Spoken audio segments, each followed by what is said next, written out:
Hi friends, ಎಲ್ಲರಿಗೂ ನಮಸ್ಕಾರ.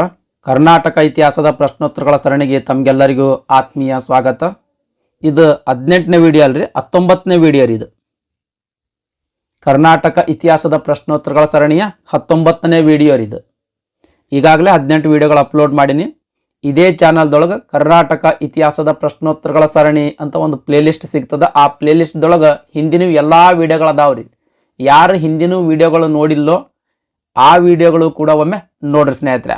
Video ನೋಡ್ತಾ ನೋಟ್ಸ್ ಮಾಡ್ಕೊಳ್ರಿ. ಯಾಕಂತಂದ್ರೆ ಮುಂದೆ ನೀವು ರಿವಿಷನ್ ಮಾಡಬೇಕಾದ್ರೆ ನೀವು ಮಾಡ್ಕೊಂಡಿರ್ತಕ್ಕಂಥ ನೋಟ್ಸ್ ಭಾಳ ಯೂಸ್ ಆಗ್ತದೆ. ಓಕೆ ರೀ. ಇನ್ ಕೇಸ್ ನೋಟ್ಸ್ ಮಾಡ್ಕೊಳಕ್ಕೆ ಆಗಂಗಿಲ್ರಿ ಅಂತ ಅನ್ನೋರಿಗಾಗಿಯೇ ಸಂಪೂರ್ಣ ಕರ್ನಾಟಕದ ಇತಿಹಾಸದ ನೋಟ್ಸ್ ಪ್ರಿಪೇರ್ ಮಾಡೀನಿ. ಆ ನೋಟ್ಸ್ದ PDF ಲಿಂಕ್ ಈ ವಿಡಿಯೋದ ಡಿಸ್ಕ್ರಿಪ್ಷನ್ದಾಗ ಕೊಟ್ಟಿರ್ತೀನಿ. ಆ ಲಿಂಕ್ ಮೇಲೆ ಕ್ಲಿಕ್ ಮಾಡೋದ್ರ ಮೂಲಕ ನಾಮಿನಲ್ ಅಮೌಂಟ್ ಪೇ ಮಾಡಿ ನೋಟ್ಸನ್ನು ಡೌನ್ಲೋಡ್ ಮಾಡ್ಕೊಳ್ಬಹುದು. ಅಂದ್ರೆ PDF ಅನ್ನು ಡೌನ್ಲೋಡ್ ಮಾಡ್ಕೊಳ್ಬಹುದು ಸ್ನೇಹಿತರೆ. ಈ ಪ್ರಸ್ತುತ ವಿಡಿಯೋದೊಳಗೆ ವಿಜಯನಗರ ಸಾಮ್ರಾಜ್ಯದ ಅಧ್ಯಾಯ ಕಂಟಿನ್ಯೂ ಮಾಡ್ತಾ ಇದ್ದೀನಿ. ಹಿಂದಿನ 2 ವಿಡಿಯೋಗಳದಾಗ ವಿಜಯನಗರ ಸಾಮ್ರಾಜ್ಯದ ಅಧ್ಯಾಯನ ಕುರಿತೇ ಡಿಸ್ಕಸ್ ಮಾಡಿದ್ದೆವು. ಈ ವಿಡಿಯೋದೊಳಗೆ ಆ ಚಾಪ್ಟರ್ ಕಂಟಿನ್ಯೂ ಮಾಡ್ತಾ ಇದ್ದೀವಿ. ವಿಜಯನಗರ ಸಾಮ್ರಾಜ್ಯ ಚಾಪ್ಟರ್ ಕಂಟಿನ್ಯೂ ಮಾಡ್ತಾ ಇದ್ದೀವಿ. ಅರವೇಡು ವಂಶ ವಿಜಯನಗರ ಸಾಮ್ರಾಜ್ಯ ಆಳ್ವಿಕೆ ಮಾಡಿರುವಂಥ ಕೊನೆಯ ರಾಜವಂಶ ಇದು. ಈ ರಾಜವಂಶದ ಅರಸರು ಕ್ರಿಸ್ತಶಕ 1570ರಿಂದ 1646ರವರೆಗೆ ಆಳ್ವಿಕೆ ಮಾಡ್ತಾರೆ. ಈ ಅರವೇಡು ವಂಶದ ಅರಸರು ವಿಜಯನಗರ ಸಾಮ್ರಾಜ್ಯವನ್ನು ಕ್ರಿಸ್ತಶಕ 1570ರಿಂದ 1646ರವರೆಗೆ ಆಳ್ವಿಕೆ ಮಾಡ್ತಾರೆ. ಓಕೆ ರೀ. ಆಗ್ಲೇ ಹೇಳ್ದಂಗೆ ವಿಜಯನಗರ ಸಾಮ್ರಾಜ್ಯವನ್ನು ಆಳಿದ 4ನೇ ಮತ್ತು ಕೊನೆಯ ರಾಜವಂಶವಾಗಿರುವಂಥದ್ರಿ. ಈ ಅರವೇಡು ರಾಜವಂಶ ವಿಜಯನಗರ ಸಾಮ್ರಾಜ್ಯವನ್ನು ಆಳ್ವಿಕೆ ಮಾಡಿದ 4ನೆಯ ಮತ್ತು ಕೊನೆಯ ರಾಜವಂಶ ರೀ ಸ್ನೇಹಿತರೆ. ಓಕೆ ರೀ. ಅಳಿಯ ರಾಮರಾಯನವರು ಕೃಷ್ಣದೇವರಾಯನ ಅಳಿಯರಿರು. ಈ ಅಳಿಯ ರಾಮರಾಯ ಕೃಷ್ಣದೇವರಾಯನ ಅಳಿಯ. ಅರವೇಡು ವಂಶದ ಅಧಿಕಾರಕ್ಕೆ ಭದ್ರ ಬುನಾದಿ ಹಾಕಿದವ್ರೆ ಈ ರಾಮರಾಯರಿ. ಆದರೆ ಈ ರಾಮರಾಯ ಕ್ರಿಸ್ತಶಕ 1565ರ ತಾಳಿಕೋಟೆ ಕದನದಲ್ಲಿ ಮರಣ ಹೊಂದುತ್ತಾನೆ. ಈ ರಾಮರಾಯ ತಾಳಿಕೋಟೆ ಅಥವಾ ರಕ್ಕಸ ತಂಗಡಿ ಅಂತನೋ ಪ್ರಸಿದ್ಧ ಕದನದಲ್ಲಿ ಮರಣ ಹೊಂದುತ್ತಾನೆ. ಇನ್ನು ಅರವೇಡು ವಂಶದ ಸ್ಥಾಪಕನ ಬಗ್ಗೆ ನೋಡೋದಾದ್ರೆ ರಾಮರಾಯನ ಸೋದರ ತಿರುಮಲರಾಯ ಈ ಅರವೇಡು ವಂಶದ ಸ್ಥಾಪಕರಿ. ರಾಮರಾಯನ ಸಹೋದರ ತಿರುಮಲರಾಯ ವಿಜಯನಗರದ ಪತನದ ನಂತರ ರಾಜಧಾನಿಯನ್ನ ಪೆನುಕೊಂಡಕ್ಕೆ ಬದಲಾಯಿಸ್ತಾನೆ. ಹಂಪಿ ಇತ್ತು ಮೊದಲು. ಹಂಪಿಯಿಂದ ಪೆನುಕೊಂಡಕ್ಕೆ ತನ್ನ ರಾಜಧಾನಿಯನ್ನ ಬದಲಿಸಿ ಅಧಿಕೃತವಾಗಿ ಅರವೇಡು ವಂಶದ ಮೊದಲ ಅರಸನಾಗಿ ಪಟ್ಟಾಭಿಷೇಕ ಮಾಡಿಕೊಳ್ತಾನೆ. ತಾಳಿಕೋಟೆ ಕದನದ ಸೋಲಿನೊಂದಿಗೆ ತಿರುಮಲರಾಯ ಹಂಪಿಯನ್ನ ತೊರೆದು ತನ್ನ ರಾಜಧಾನಿಯನ್ನ ಪೆನುಕೊಂಡಕ್ಕೆ ಬದಲಿಸಿ, ಅಂದ್ರೆ ಪೆನುಕೊಂಡವನ್ನ ತನ್ನ ರಾಜಧಾನಿಯನ್ನಾಗಿ ಮಾಡಿಕೊಂಡು ಪಟ್ಟಾಭಿಷೇಕ ಮಾಡಿಕೊಳ್ತಾನ್ರಿ. ಅಂದ್ರೆ ವಿಜಯನಗರ ಸಾಮ್ರಾಜ್ಯದ ಅರಸನಾಗ್ತಾನೆ. ಅರವೇಡು ವಂಶದ ಸ್ಥಾಪಕ ಅಥವಾ ಮೊದಲ ಅರಸ ಯಾರು ಅಂತಂದ್ರೆ ಸರಿಯಾದ ಉತ್ತರ ತಿರುಮಲರಾಯ ಅಂತ ಟಿಕ್ ಮಾಡ್ಬೇಕ್ರಿ. ಈ ಅರವೇಡು ವಂಶದ ಕೊನೆಯ ಅರಸ, ಆಮೇಲೆ ವಿಜಯನಗರ ಸಾಮ್ರಾಜ್ಯದ ಕೊನೆಯ ಅರಸ 3ನೇ ಶ್ರೀರಂಗ. 3ನೇ ಶ್ರೀರಂಗ ಅರವೇಡು ವಂಶದ ಕೊನೆಯ ಅರಸರಿ. ಅರವೇಡು ವಂಶದ ಅರಸರ ಬಗ್ಗೆ ನೋಡೋದಾದ್ರೆ ಅಂದ್ರೆ ಈ ವಂಶದ ಯಾವ ಯಾವ ಅರಸರು ವಿಜಯನಗರ ಸಾಮ್ರಾಜ್ಯವನ್ನ ಆಳ್ವಿಕೆ ಮಾಡಿದ್ರು ಅಂತ ಅನ್ನೋದ್ರ ಬಗ್ಗೆ ನೋಡೋದಾದ್ರೆ ಅಳಿಯ ರಾಮರಾಯ, ತಿರುಮಲ ದೇವರಾಯ, 1ನೇ ಶ್ರೀರಂಗ, 2ನೇ ವೆಂಕಟಪತಿರಾಯ, 2ನೇ ಶ್ರೀರಂಗ, ರಾಮದೇವರಾಯ, 3ನೇ ವೆಂಕಟಪತಿರಾಯ, 3ನೇ ಶ್ರೀರಂಗ. ಇವರೆಲ್ಲರೂ ಅರವೇಡು ವಂಶದ ಅರಸರಿ. ಅಳಿಯ ರಾಮರಾಯ ಏನದನಲ್ರಿ, ಅಧಿಕೃತವಾಗಿ ವಿಜಯನಗರ ಸಾಮ್ರಾಜ್ಯದ ಅರಸನಾಗಿ ಆಳ್ವಿಕೆ ಮಾಡಿಲ್ರಿ. ಸದಾಶಿವರಾಯ ಇದ್ನಲ್ಲ, ಸದಾಶಿವರಾಯನನ್ನ ಹೆಸರಿಗೆ ಅರಸನಾಗಿ ಮಾಡಿ ಆ ಎಲ್ಲ ಅಧಿಕಾರ ರಾಮರಾಯ ನಿರ್ವಹಣೆ ಮಾಡ್ತಿದ್ದ. ಎಲ್ಲ ಅಧಿಕಾರ ರಾಮರಾಯ ಚಲಾಯಿಸ್ತಿದ್ದ. ಈ ರೀತಿ ಅವ ಆಳ್ವಿಕೆ ಮಾಡ್ದ. ಓಕೆ ರೀ. ಆದ್ರೆ ತಿರುಮಲ ದೇವರಾಯ ಅಧಿಕೃತವಾಗಿ ವಿಜಯನಗರ ಸಾಮ್ರಾಜ್ಯದ ಅರಸನಾಗಿ ಆಳ್ವಿಕೆ ಮಾಡಿದಾರೆ. ನೆಕ್ಸ್ಟ್ 79ನೇ ಪ್ರಶ್ನೆ ನೋಡ್ರಿ. ಹಿಂದಿಂದು 2 ವಿಡಿಯೋಗಳದಾಗ ಅಪ್ ಟು 78 ಪ್ರಶ್ನೆಗಳ ತನಕ ಕವರ್ ಮಾಡಿದ್ದೇವ್ರಿ. ಈ ವಿಡಿಯೋದೊಳಗೆ 79ನೇ ಪ್ರಶ್ನೆಯಿಂದ ಸ್ಟಾರ್ಟ್ ಮಾಡ್ತಾ ಇದ್ದೀವಿ. ಈ ಕೆಳಗಿನ ಅರವೇಡು ರಾಜವಂಶದ ಆಡಳಿತಗಾರರನ್ನು ಕಾಲಾನುಕ್ರಮದಲ್ಲಿ ಜೋಡಿಸಿ. ಇವರು ಆಳ್ವಿಕೆ ಮಾಡಿದ ಕಾಲದ ಅನುಸಾರವಾಗಿ ಕಾಲಾನುಕ್ರಮದಲ್ಲಿ ಜೋಡಿಸ್ಬೇಕ್ರಿ. ಅರವೇಡು ವಂಶದ ಮೊದಲ ಅರಸ ಯಾರೇ? ರಾಮರಾಯ ಈತ ಮೊದಲ ಅರಸ. ಆಪ್ಷನ್ಸ್ ಒಮ್ಮೆ ಗಮನಿಸ್ರಿ. 2 ಎಲ್ಲೆಲ್ಲಿ ಆಯ್ತಾ ನೋಡ್ರಿ, 2 ಕೇವಲ ಎ ಯಲ್ಲಿ ಮಾತ್ರ ಅದ. ಹಾಗಾಗಿ ಸರಿಯಾದ ಉತ್ತರ ಆಪ್ಷನ್ ಎ. ನೆಕ್ಸ್ಟ್ ಅಳಿಯ ರಾಮರಾಯ. ಕೃಷ್ಣದೇವರಾಯನ ಅಳಿಯನಾದ ಈತ ಕ್ರಿಸ್ತಶಕ 1543ರಿಂದ 1551ರವರೆಗೆ ವಿಜಯನಗರ ಅರಸ ಸದಾಶಿವರಾಯನ ಪ್ರತಿನಿಧಿಯಾಗಿ ಆಳ್ವಿಕೆ ಮಾಡಿದ. 1543ರಿಂದ 1551ರವರೆಗೆ ಸದಾಶಿವರಾಯನ ಪ್ರತಿನಿಧಿಯಾಗಿ ಆಳ್ವಿಕೆ ಮಾಡಿದ. ಕ್ರಿಸ್ತಶಕ 1551ರಿಂದ 1565ರವರೆಗೆ ನೇರವಾಗಿ ಆಳ್ವಿಕೆ ಮಾಡಿದ. ನೇರವಾಗಿ ಆಳ್ವಿಕೆ ಮಾಡೇ ಇರ್ತಗಳ್ರಿ, ಸದಾಶಿವರಾಯನ ಪ್ರತಿನಿಧಿಯಾಗಿಯೇ ಆಳ್ವಿಕೆ ಮಾಡಿದಿರುವಂಥದ್ದು. ಶ್ರೀಕೃಷ್ಣದೇವರಾಯನು ತನ್ನ ಮಗಳಾದ ತಿರುಮಲಾಂಬೆಯನ್ನ ಈ ರಾಮರಾಯನಿಗೆ ಮದುವೆ ಮಾಡಿ ಕೊಟ್ಟಿದ್ದಾರೆ. ತಿರುಮಲಾಂಬೆ ಅಥವಾ ತಿರುಮಲಾದೇವಿ ಎರಡೂ ಒಂದ, ನೆನಪಿರಲಿ. ಈಕೆ ಶ್ರೀಕೃಷ್ಣದೇವರಾಯನ ಮಗಳು. ಶ್ರೀಕೃಷ್ಣದೇವರಾಯ ತನ್ನ ಮಗಳಾದ ತಿರುಮಲಾಂಬೆಯನ್ನ ಈ ರಾಮರಾಯನಿಗೆ ಕೊಟ್ಟು ಮದುವೆ ಮಾಡಿದ್ದಾರೆ. ರಾಮರಾಯ ಒಬ್ಬ ದಕ್ಷ ಆಡಳಿತಗಾರ ಮತ್ತು ಸಮರ್ಥ ಸೇನಾನಿಯಾಗಿದ್ದಾರೆ. ದಕ್ಷ ಆಡಳಿತಗಾರ ಮತ್ತು ಸಮರ್ಥ ಸೇನಾನಿಯಾಗಿದ್ದ ಈತ ಆಂಧ್ರದ ಕರ್ನೂಲಿನ ಅರವೀಡು ರಾಜವಂಶದವನ್ರಿ. ಈತ ರಾಮರಾಯ ಆಂಧ್ರದ ಕರ್ನೂಲಿನ ಅರವೀಡು ವಂಶದವನು. ಈತನ ಇನ್ನೊಂದು ಹೆಸರು ಕೋದಂಡರಾಮ. ರಾಮರಾಯನ ಮತ್ತೊಂದು ಹೆಸರೇನ್ರಿ? ಕೋದಂಡರಾಮ. ಇವನು ಸಾಮ್ರಾಜ್ಯದಲ್ಲಿ ಹಲವಾರು ಸುಧಾರಣೆಗಳನ್ನು ಪರಿಚಯ ಮಾಡ್ತಾನೆ. ಆ ಸುಧಾರಣೆಗಳ ಬಗ್ಗೆ ನೋಡೋದಾದ್ರೆ, ಮೊದಲನೇದು ಬ್ರಾಹ್ಮಣರನ್ನು ಅಧಿಕಾರದಿಂದ ತೆಗೆದುಹಾಕಿ ನಿಷ್ಠಾವಂತ ಅಧಿಕಾರಿಗಳನ್ನು ನೇಮಕ ಮಾಡ್ತಾನೆ. ಬ್ರಾಹ್ಮಣರನ್ನು ಅಧಿಕಾರದಿಂದ ತೆಗೆದುಹಾಕಿ ನಿಷ್ಠಾವಂತ ಅಧಿಕಾರಿಗಳನ್ನು ನೇಮಕ ಮಾಡ್ಕೊಳ್ತಾನೆ. ಆಡಳಿತ ಮತ್ತು ಸೈನ್ಯದಲ್ಲಿ ಹೆಚ್ಚು ಮುಸ್ಲಿಮರನ್ನು ಸೇರಿಸ್ಕೊಳ್ತಾನೆ. ವಿಜಯನಗರ ಸಾಮ್ರಾಜ್ಯದ ಆಡಳಿತದಲ್ಲಿ ಮತ್ತು ಸೈನ್ಯದಲ್ಲಿ ಮುಸ್ಲಿಮರನ್ನು ಭಾಳ ನೇಮಕ ಮಾಡ್ಕೊಳ್ತಾನೆ, ಹೆಚ್ಚಿಗೆ ನೇಮಕ ಮಾಡ್ಕೊಳ್ತಾನೆ. ಮುಸ್ಲಿಂ ಗಿಲಾನಿ ಸೋದರರನ್ನ ತನ್ನ 80,000 ಸೇನೆಯ ದಂಡನಾಯಕರನ್ನಾಗಿ ಮಾಡ್ತಾನೆ. ಈ ಮುಂದೆ ಈ ಗಿಲಾನಿ ಸೋದರರೇ ರಕ್ಕಸ ತಂಗಡಿ ಅಥವಾ ತಾಳಿಕೋಟೆ ಕದನದಲ್ಲಿ ಕೈ ಕೊಡ್ತಾರೆ. ಈ ಗಿಲಾನಿ ಸೋದರರನ್ನ ಅಂದ್ರೆ ಅಣ್ಣ ತಮ್ಮಂದಿರನ್ನ 80,000 ಸೇನೆಯ ದಂಡನಾಯಕರನ್ನಾಗಿ ಮಾಡ್ತಾನೆ. ಅಂದ್ರೆ ಆ ಸೇನೆಯ ಮುಖ್ಯಸ್ಥರನ್ನಾಗಿ ಮಾಡ್ತಾನೆ.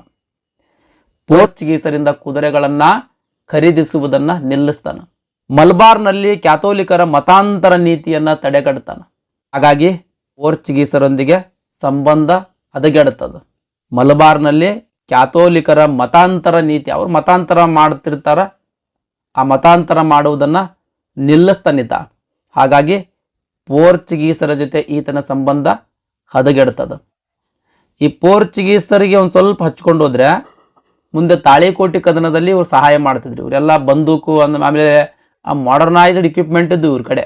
ಆದ್ರೆ ಈತ ಈ ಪೋರ್ಚುಗೀಸರ ಜೊತೆ ಒಳ್ಳೆ ಸಂಬಂಧ ಇಟ್ಕೊಳ್ಳಂಗಿಲ್ಲ. ನೆಕ್ಸ್ಟ್ ಸುಲ್ತಾನರ ಆಂತರಿಕ ವ್ಯವಹಾರಗಳಲ್ಲಿ ತಲೆ ಹಾಕ್ತಾನೆ. ತಲೆ ಹಾಕಿ ತನಗೆ ಲಾಭವಾಗುವಂಗೆ ನೋಡ್ಕೊಳ್ತಾನೆ. ಇದು ಮಾಡಿರ್ತಕ್ಕಂಥ ದೊಡ್ಡ ತಪ್ಪಿತ. ಸುಲ್ತಾನರ ಅವ್ರದ್ದು ಏನೋ ಒಂದು ಆಂತರಿಕ ಒಳ ಜಗಳ ನಡೆದಿರ್ತಿದ್ದು ಅಂತಂದ್ರೆ ಅದರೊಳಗೆ ಅನಾವಶ್ಯಕವಾಗಿ ಈತ ತಲೆ ಹಾಕೋದು ಅಷ್ಟೇ ಅಲ್ಲ, ಅವರಿಬ್ಬರಿಗೆ ಜಗಳ ಹಚ್ಚಿ ಒಟ್ಟು ತನಗೆ ಲಾಭ ಆಗುವಂಗೆ ನೋಡ್ಕೊಳ್ಳೋದು. ಇದು ಕೂಡ ಮುಂದೆ ತಾಳಿಕೋಟೆ ಕದನಕ್ಕೆ ಒಂದು ಕಾರಣ ರೀ. ನೆಕ್ಸ್ಟ್ ದಕ್ಕನ್ ಮುಸ್ಲಿಂ ಸುಲ್ತಾನರನ್ನ ಒಬ್ಬರ ವಿರುದ್ಧ ಮತ್ತೊಬ್ಬರನ್ನ ಎತ್ತಿ ಕಟ್ಟುವ ನೀತಿಯನ್ನು ಅನುಸರಿಸ್ತಾನೆ. ದಕ್ಕನ್ ಒಟ್ಟು 5 ಸುಲ್ತಾನರು ಬರ್ತಾರೆ. ಆ 5 ಸುಲ್ತಾನರೊಳಗಡೆ ಜಗಳ ಹಚ್ಚಿಬಿಡೋದು, ಒಬ್ಬರನ್ನೊಬ್ಬರು ಎತ್ತಿ ಕಟ್ಟೋದು. ಈ ರೀತಿಯ ಕೆಲಸ ಮಾಡ್ತಾನೆ ಈತ. ಈತನ ತಮ್ಮಂದಿರಾದ ತಿರುಮಲ ಮತ್ತು ವೆಂಕಟಾದ್ರಿಯವರು ಕೂಡ ಈತನ ನೀತಿಯನ್ನು ಬೆಂಬಲಿಸ್ತಾರೆ. ತಿರುಮಲ ಮಂತ್ರಿಯಾಗಿದ್ದ, ಇನ್ನೊಬ್ಬ ಸಹೋದರ ವೆಂಕಟಾದ್ರಿ ಸೇನಾಧಿಕಾರಿಯಾಗಿದ್ದ. ಇವರಿಬ್ಬರು ರಾಮರಾಯನ ಅಂದ್ರೆ ಅಣ್ಣನ ನೀತಿಯನ್ನ ಬೆಂಬಲಿಸ್ತಾರೆ. ಕ್ರಿಸ್ತಶಕ 1559ರಿಂದ 1565ರವರೆಗೆ ಬೆಂಗಳೂರು ಸ್ಥಾಪಕ ಕೆಂಪೇಗೌಡರನ್ನ ಬಂಧನದಲ್ಲಿರಿಸಿದ್ದ. ರಾಮರಾಯ ಕೆಂಪೇಗೌಡರನ್ನ ಬಂಧನದಲ್ಲಿಟ್ಕೊಂಡಿದ್ದ. ನೆಕ್ಸ್ಟ್ ಕ್ರಿಸ್ತಶಕ 1557ರಲ್ಲಿ ಇಬ್ರಾಹಿಂ ಆದಿಲ್ ಶಾ ಮರಣ ಹೊಂದಿದ ನಂತರ ಅಲಿ ಆದಿಲ್ ಶಾ ಬಿಜಾಪುರದ ಸುಲ್ತಾನನಾದಾಗ ರಾಮರಾಯ ಅವನಿಗೆ ಬೆಂಬಲ ನೀಡ್ತಾನ. ಇಬ್ರಾಹಿಂ ಆದಿಲ್ ಶಾ ಯಾರಿ? ಈ ಅಲಿ ಆದಿಲ್ ಶಾನ ತಂದೆ. ಈತ ಮರಣ ಹೊಂದಿದ ಮ್ಯಾಲ ಅಲಿ ಆದಿಲ್ ಶಾ ಬಿಜಾಪುರದ ಸುಲ್ತಾನನಾಗ್ತಾನೆ. ಈ ಬಿಜಾಪುರದ ಸುಲ್ತಾನನಾದಾಗ ರಾಮರಾಯ ಅಲಿ ಆದಿಲ್ ಶಾನನ್ನ ಬೆಂಬಲಿಸ್ತಾನೆ. ಎಷ್ಟೇ ಬೆಂಬಲಿಸಿದ್ರು ಮುಂದೆ ಇದೇ ಅಲಿ ಆದಿಲ್ ಶಾ ತಾಳಿಕೋಟೆ ಕದನದಲ್ಲಿ ರಾಮರಾಯನ ವಿರುದ್ಧ ಹೋರಾಡ್ತಾನ್ರಿ, ನೆನಪಿರ್ಲಿ. ನೆಕ್ಸ್ಟ್, ರಾಮರಾಯರ ಮಗನೊಬ್ಬ ಮೃತಪಟ್ಟಿದ್ದಾಗ ಈ ಅಲಿ ಆದಿಲ್ ಶಾ ಹಂಪಿಗೆ ಭೇಟಿ ನೀಡಿ ರಾಮರಾಯನನ್ನ ಸಾಂತ್ವನ ಹೇಳಿದ್ದಾರೆ. ಹಂಪಿಗೆ ಭೇಟಿ ನೀಡಿದ್ದ ಅಲಿ ಆದಿಲ್ ಶಾನನ್ನ ರಾಮರಾಯನ ಪತ್ನಿ ಅಂದ್ರೆ ಹೆಂಡತಿ ಅಲಿ ಆದಿಲ್ ಶಾನನ್ನ ತನ್ನ ದತ್ತು ಪುತ್ರನನ್ನಾಗಿ ಸ್ವೀಕರಿಸಿದ್ರಿ. ರಾಮರಾಯ ಅಲಿ ಆದಿಲ್ ಶಾನನ್ನ ದತ್ತು ಪುತ್ರನನ್ನಾಗಿ ಸ್ವೀಕಾರ ಮಾಡಿದ್ರು. ರಾಮರಾಯನ ಪತ್ನಿ ಅಂದ್ರೆ ಹೆಂಡತಿ ಈ ಅಲಿ ಆದಿಲ್ ಶಾನನ್ನ ದತ್ತು ಪುತ್ರನನ್ನಾಗಿ ಸ್ವೀಕರಿಸುವ ಮೂಲಕ ಎರಡೂ ರಾಜ್ಯಗಳ ನಡುವಿನ ಸ್ನೇಹವನ್ನ ಗಟ್ಟಿಗೊಳಿಸಲು ಪ್ರಯತ್ನಿಸಿದ್ರು ಅಂತ ಇತಿಹಾಸಕಾರ ಪೆರಿಸ್ತಾ ಹೇಳ್ತಾರ್ರಿ. ಪೆರಿಸ್ತಾ ಈ ರೀತಿ ಉಲ್ಲೇಖಿಸ್ತಾರ. ರಾಮರಾಯನ ಹೆಂಡತಿ ಅಲಿ ಆದಿಲ್ ಶಾನನ್ನ ತನ್ನ ದತ್ತು ಪುತ್ರ ಅಂತ ಸ್ವೀಕರಿಸುವ ಮೂಲಕ ವಿಜಯನಗರ ಸಾಮ್ರಾಜ್ಯ ಮತ್ತು ಬಿಜಾಪುರ ರಾಜ್ಯಗಳ ನಡುವಿನ ಸ್ನೇಹ ಗಟ್ಟಿಗೊಳಿಸ್ಲಕ್ಕ ಪ್ರಯತ್ನ ಮಾಡ್ತಾರಂತ ಈ ರೀತಿ ಪೆರಿಸ್ತಾ ಉಲ್ಲೇಖಿಸಿರುವಂತದ್ರಿ. ಈ ಸಂಬಂಧ ಆರಂಭದಲ್ಲಿ ವಿಜಯನಗರ ಮತ್ತು ಬಿಜಾಪುರಗಳ ನಡುವೆ ಬಲವಾದ ಮೈತ್ರಿಗೆ ಕಾರಣವಾಗಿತ್ತು. ಅಂದ್ರೆ ಒಳ್ಳೆ ಫ್ರೆಂಡ್ಶಿಪ್ ಇತ್ತು, ಪ್ರಾರಂಭದಲ್ಲಿ ಒಳ್ಳೆ ಫ್ರೆಂಡ್ಶಿಪ್ ಇತ್ತು. ರಾಮರಾಯ ಏನು ದತ್ತು ಪುತ್ರ ಅಂತ ಸ್ವೀಕಾರ ಮಾಡಿದ್ರಲ್ರಿ, ಆಗ ಎರಡೂ ರಾಜ್ಯಗಳ ನಡುವೆ ಒಳ್ಳೆ ಫ್ರೆಂಡ್ಶಿಪ್ ಇತ್ತು. ಅದೇ ರೀತಿ ಅಲಿ ಆದಿಲ್ ಶಾನನ್ನ ಮೂ ಬೋಲೆ ಬೇಟ ಅಂತ ಕರೆಯಲಾಗುತ್ತಿತ್ತು. ಅಂದ್ರ ಬಾಯಲ್ಲಿ ಹೇಳಿಕೊಂಡ ಮಗ ಅಂತ ಈ ಅಲಿ ಆದಿಲ್ ಶಾನನ್ನ ಕರೆಯಲಾಗ್ತಿತ್ರಿ. ಈ ರಾಜತಾಂತ್ರಿಕ ಹೊರತಾಗಿಯೂ ಕೂಡ ನಂತರದ ದಿನಗಳಲ್ಲಿ ಉಂಟಾದ ರಾಜಕೀಯ ಭಿನ್ನಾಭಿಪ್ರಾಯಗಳಿಂದ ಅಲಿ ಆದಿಲ್ ಶಾ ದಕ್ಕನ್ ಸುಲ್ತಾನರ ಒಕ್ಕೂಟಕ್ಕೆ ಸೇರಿ ತಾಳಿಕೋಟೆ ಕದನದಲ್ಲಿ ಭಾಗವಹಿಸಿ ರಾಮರಾಯನ ವಿರುದ್ಧವೇ ಹೋರಾಡ್ತಾನ್ರಿ. ಅಲಿ ಆದಿಲ್ ಶಾ ರಾಮರಾಯನ ವಿರುದ್ಧವೇ ಹೋರಾಡ್ತಾನೆ. ಮೊದಲು ಒಳ್ಳೆ ಫ್ರೆಂಡ್ಶಿಪ್ ಇತ್ತು. ನಂತರದ ದಿನಗಳಲ್ಲಿ ಉಂಟಾಗಿರ್ತಕ್ಕಂಥ ರಾಜಕೀಯ ಭಿನ್ನಾಭಿಪ್ರಾಯಗಳಿಂದ ದಕ್ಕನ್ ಸುಲ್ತಾನರು ಎಲ್ಲರೂ ಕೂಡ್ತಾರೆ. ದಕ್ಕನ್ ಸುಲ್ತಾನರಲ್ಲಿ ಒಟ್ಟು 5 ಜನ ಸುಲ್ತಾನರು ಬರ್ತಾರ. ಮೊದಲು ಇವರು ಕಚ್ಚಾಡ್ತಿರ್ತಾರ್ರಿ, ಕಚ್ಚಾಡೋದು ಬಿಟ್ಟು ಒಗ್ಗಟ್ಟಾಗಿ ಮುಂದೆ ರಾಮರಾಯನ ವಿರುದ್ಧ ಯುದ್ಧ ಮಾಡ್ತಾರೆ. ಇದಿಷ್ಟು ಅಳಿಯ ರಾಮರಾಯನ ಕುರಿತು ಮಾಹಿತಿ. ನೆಕ್ಸ್ಟ್ 80ನೇ ಪ್ರಶ್ನೆ, ಕೆಳಗಿನ ಯಾವ ಡೆಕ್ಕನ್ ಸುಲ್ತಾನನನ್ನು ಅಂದ್ರೆ ದಕ್ಕನ್ ಸುಲ್ತಾನನನ್ನು ರಾಮರಾಯನು ದತ್ತು ಪುತ್ರನಂತೆ ಪರಿಗಣಿಸಿದ್ದನು ಅಂತ ಪ್ರಶ್ನೆ ಕೇಳ್ಯಾರ. ಆಪ್ಷನ್ ಬಿ ಸರಿಯಾದ ಉತ್ತರ, ಅಲಿ ಆದಿಲ್ ಶಾ.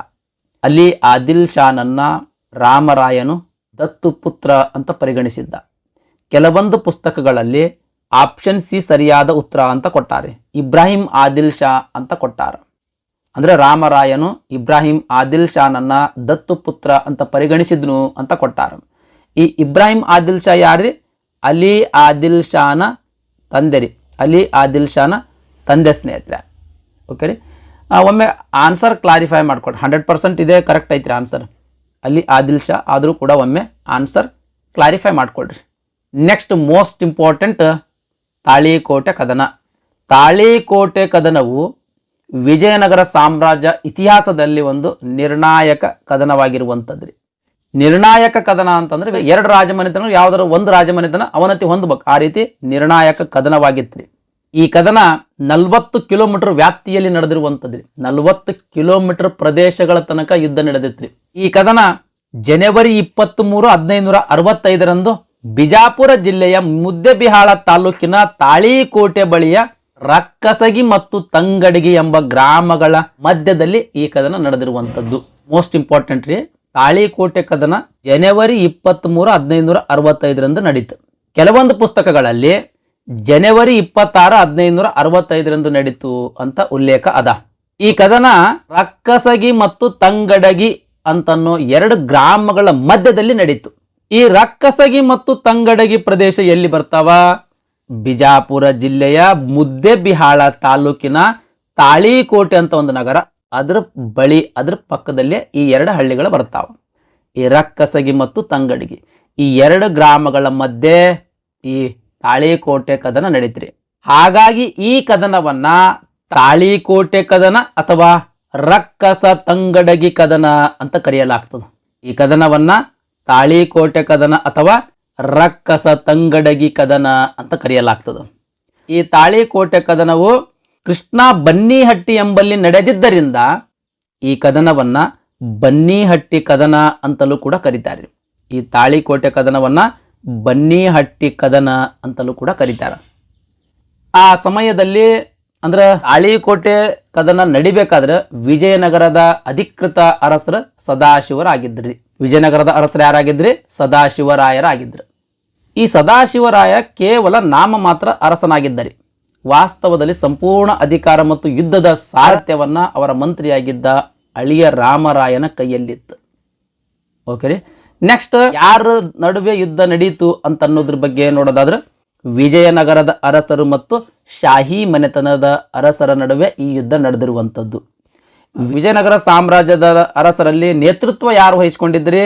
ಅಳಿಯ ರಾಮರಾಯ, ಆತನ ಇಬ್ಬರು ಸಹೋದರರುಗಳಾದ ತಿರುಮಲ ದೇವರಾಯ, ವೆಂಕಟಾದ್ರಿ. ಇವರು ತಾಳಿಕೋಟೆ ಕದನದಲ್ಲಿ ವಿಜಯನಗರ ಸಾಮ್ರಾಜ್ಯದ ಪರವಾಗಿ ಯುದ್ಧ ಮಾಡ್ತಾರೆ. ಇನ್ನು ಶಾಹಿ ಮನೆತನದ ಅರಸರಲ್ಲಿ ಒಟ್ಟು 5 ಶಾಹಿ ಮನೆತನಗಳು ಬರ್ತಾವ್ರಿ. ಅದರೊಳಗ 4 ಶಾಹಿ ಮನೆತನದವರು ಈ ವಿಜಯನಗರ ಸಾಮ್ರಾಜ್ಯದ ವಿರುದ್ಧ ಯುದ್ಧ ಮಾಡಿರುವಂಥದ್ದು. ಬಿಜಾಪುರದ 1ನೇ ಅಲಿ ಆದಿಲ್ ಶಾ, ಈತನಿಗೆ ಅಳಿಯ ರಾಮರಾಯ ದತ್ತು ಪುತ್ರ ಅಂತ ಪರಿಗಣಿಸಿದ್ದಾರೆ. ನೆಕ್ಸ್ಟ್ 2ನೇದ್ದು ಅಹಮದ್ ನಗರದ ಹುಸೇನ್ ನಿಜಾಮ್ ಶಾ, 3ನೇದ್ದು ಗೋಲ್ಕೊಂಡದ ಇಬ್ರಾಹಿಂ ಕುತುಬ್ ಶಾ, 4ನೇ ಸುಲ್ತಾನ ಬೀದರ್ನ ಅಲಿ ಬರಿದ್ ಶಾ. ಈ 4 ಸುಲ್ತಾನರ ಒಕ್ಕೂಟ ವಿಜಯನಗರ ಸಾಮ್ರಾಜ್ಯದ ವಿರುದ್ಧ ಹೋರಾಡ್ತಾರೆ. ಓಕೆ ರೀ. ತಾಳಿಕೋಟೆ ಕದನ ಯಾರ್ಯಾರ ನಡುವೆ ನಡೀತ್ರಿ? ವಿಜಯನಗರ ಸಾಮ್ರಾಜ್ಯ ಮತ್ತು ದಕ್ಕನ್ ಸುಲ್ತಾನರ ನಡುವೆ ನಡೆಯಿತು. ವಿಜಯನಗರ ಸೈನ್ಯದ ನೇತೃತ್ವ ವಹಿಸಿಕೊಂಡವ್ರು ಯಾರ್ರಿ? ಅಳಿಯ ರಾಮರಾಯ. ಈತನಿಗೆ 90 ವರ್ಷ ವಯಸ್ಸಾಗಿತ್ರಿ. 90 ವರ್ಷ ವಯಸ್ಸಾದ್ರೂ ಕೂಡ ಈತ ಸೈನ್ಯದ ಮಧ್ಯಭಾಗವನ್ನ ನೇತೃತ್ವ ವಹಿಸಿದ್ದ. ನೆಕ್ಸ್ಟ್ ತಿರುಮಲ ದೇವರಾಯ ಸೈನ್ಯದ ಎಡಭಾಗದ ನೇತೃತ್ವವನ್ನು ವಹಿಸಿಕೊಂಡ್ರೆ ವೆಂಕಟಾದ್ರಿ ಸೈನ್ಯದ ಬಲಭಾಗದ ನೇತೃತ್ವವನ್ನು ವಹಿಸಿಕೊಂಡಿದ್ದ.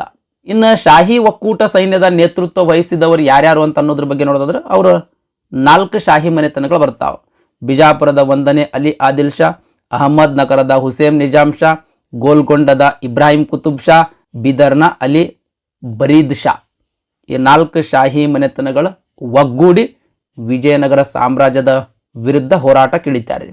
ತಾಳಿಕೋಟೆ ಕದನದಲ್ಲಿ ಭಾಗವಹಿಸಲಾರದ ದಕ್ಕನ್ ಸುಲ್ತಾನನಾರ್ರೆ ಬೀರಾರ್ನ ಇಮ್ಮದ್ ಶಾ.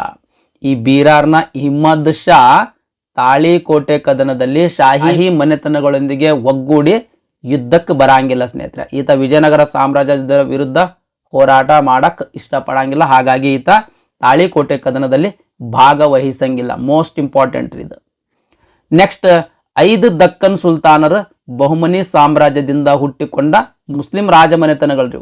5 ದಕ್ಕನ್ ಸುಲ್ತಾನರು ಬಹುಮನಿ ಸಾಮ್ರಾಜ್ಯದಿಂದ ಹುಟ್ಟಿಕೊಂಡಿರ್ತಕ್ಕಂಥ ಮುಸ್ಲಿಂ ರಾಜಮನೆತನಗಳು. ನೆಕ್ಸ್ಟ್ ತಾಳಿಕೋಟೆ ಕದನಕ್ಕೆ ಕಾರಣಗಳೇನು ಅಂತ ನೋಡೋದಾದ್ರೆ ಮೊದಲನೇದು ರಾಮರಾಯನ ವಿದೇಶಾಂಗ ನೀತಿ.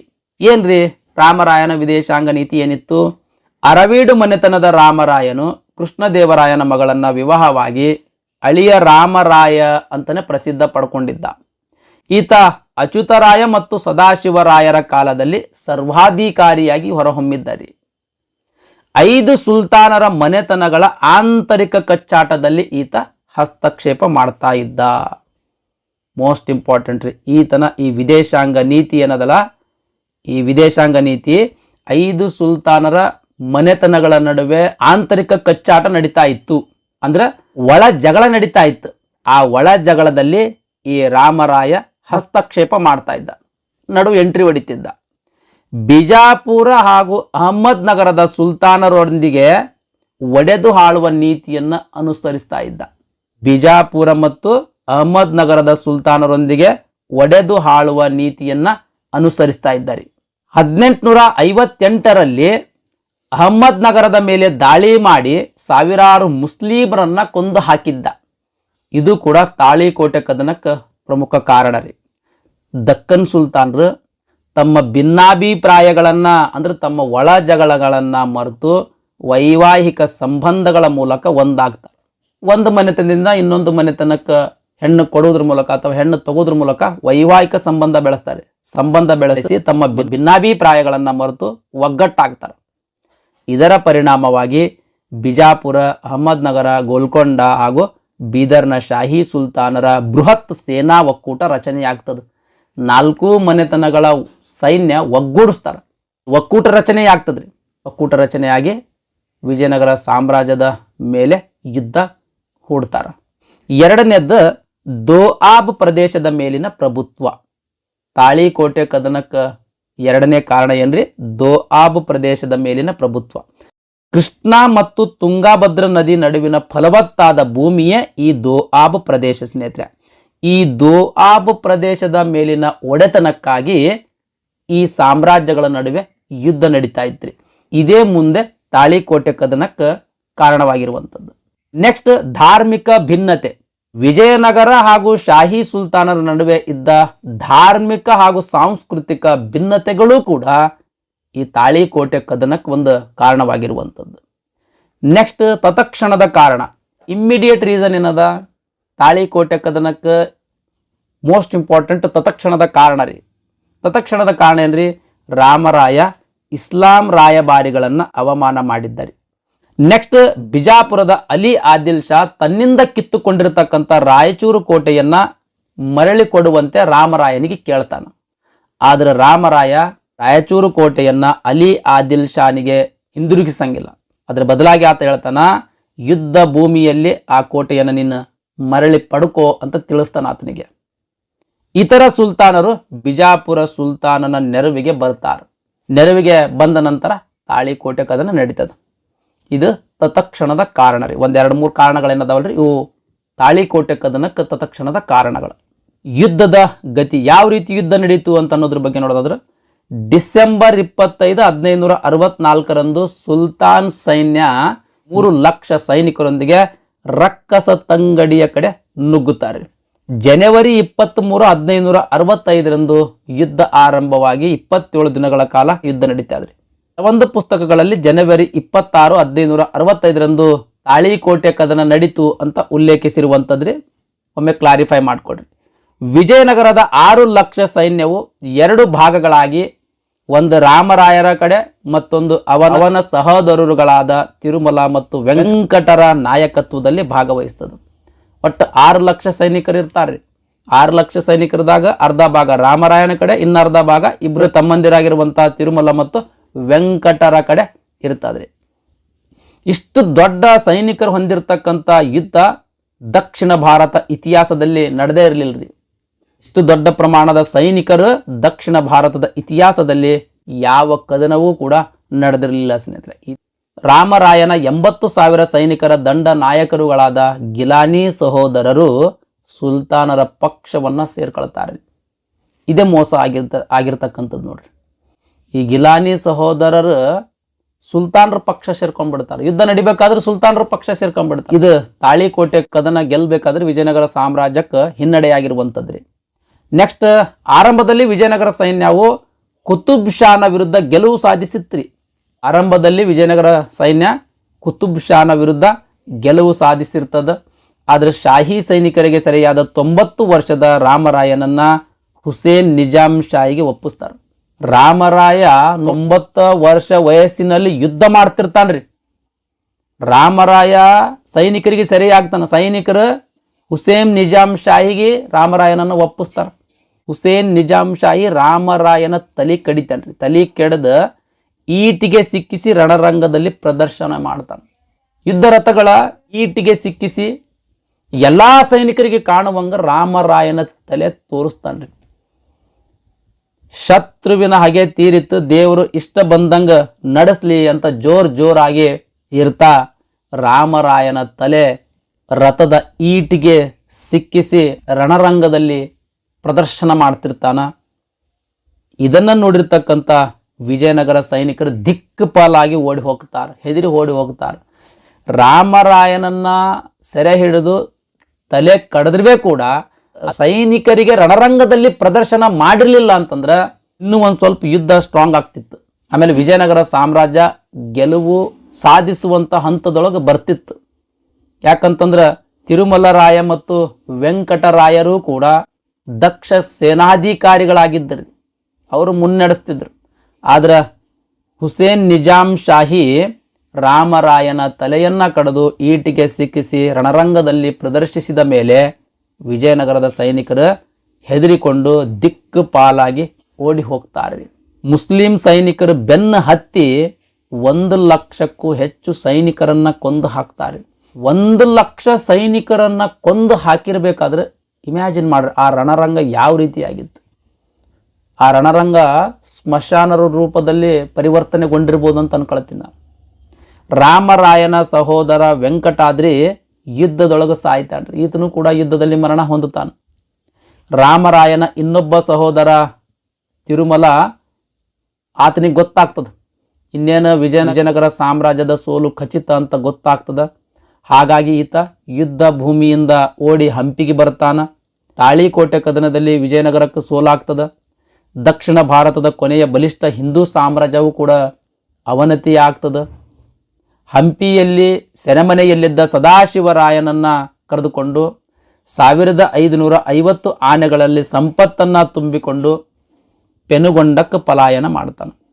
ಪೆನುಗೊಂಡಕ್ಕೆ ಹೋಗ್ತಾನೆ. ಅಂದ್ರೆ ಅಳಿದುಳಿದಿರ್ತಕ್ಕಂಥ ಸೈನಿಕರನ್ನು ಕರೆದುಕೊಂಡು ಸಂಪತ್ತನ್ನು ತಗೊಂಡು ಈ ಸದಾಶಿವರಾಯನೊಂದಿಗೆ ತಿರುಮಲರಾಯ ಪೆನುಗೊಂಡಕ್ಕೆ ಪಲಾಯನ ಮಾಡ್ತಾನೆ. 3 ತಿಂಗಳ ಮುಸ್ಲಿಂ ಸೈನಿಕರ ಹಂಪಿಯನ್ನು ಲೂಟಿ ಮಾಡ್ತಾರೆ. ನೆಕ್ಸ್ಟ್ ತಾಳಿಕೋಟೆ ಕದನದ ಸೋಲಿಗೆ ಕಾರಣಗಳ ಬಗ್ಗೆ ನೋಡೋದಾದ್ರೆ ಮೊದಲನೇದು ಸೈನಿಕ ಕಾರಣಗಳೇನೇನ್ರಿ? ಫಿರಂಗಿ ಬಂದೂಕುಗಳಿಲ್ಲದ ವಿಜಯನಗರದ ಸೈನ್ಯ. ಫಿರಂಗಿ ಬಂದೂಕುಗಳಿಲ್ಲದ ಮಾಡರ್ನ್ ಇಕ್ವಿಪ್ಮೆಂಟ್ ಇರಲಿಲ್ಲರಿ.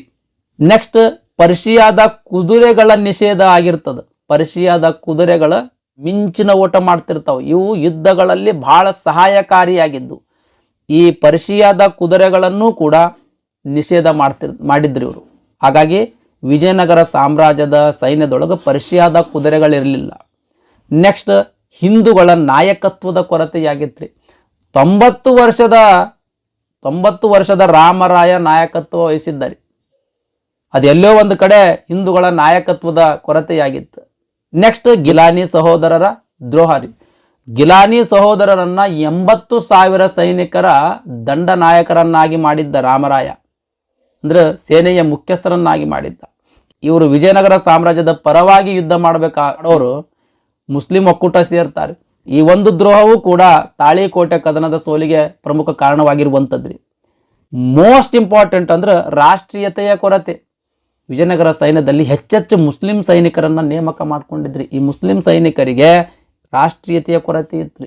ನೆಕ್ಸ್ಟ್ ಎರಡನೇದ್ದು ವಿಜಯನಗರದ ಪಾಳೆಯಗಾರರಾದ ಮೈಸೂರು, ಕೆಳದಿ, ಚಿತ್ರದುರ್ಗದ ಬೆಂಬಲ ನೀಡದೇ ಇರುವುದು. ನೋಡ್ರಿ, ಮೈಸೂರು, ಕೆಳದಿ, ಚಿತ್ರದುರ್ಗದ ಪಾಳೆಯಗಾರರು ಈ ವಿಜಯನಗರ ಸಾಮ್ರಾಜ್ಯಕ್ಕೆ ಬೆಂಬಲ ನೀಡಂಗಿಲ್ರಿ. ಇವರು ಯಾಕೆ ಬೆಂಬಲ ನೀಡಂಗಿಲ್ಲ?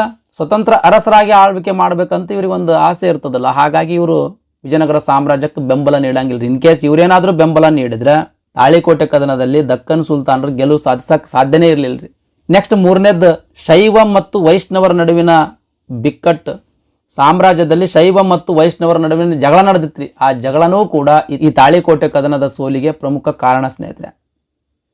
ನೆಕ್ಸ್ಟ್ 90 ವರ್ಷ ವಯಸ್ಸಿನ ರಾಮರಾಯನ ನಾಯಕತ್ವ.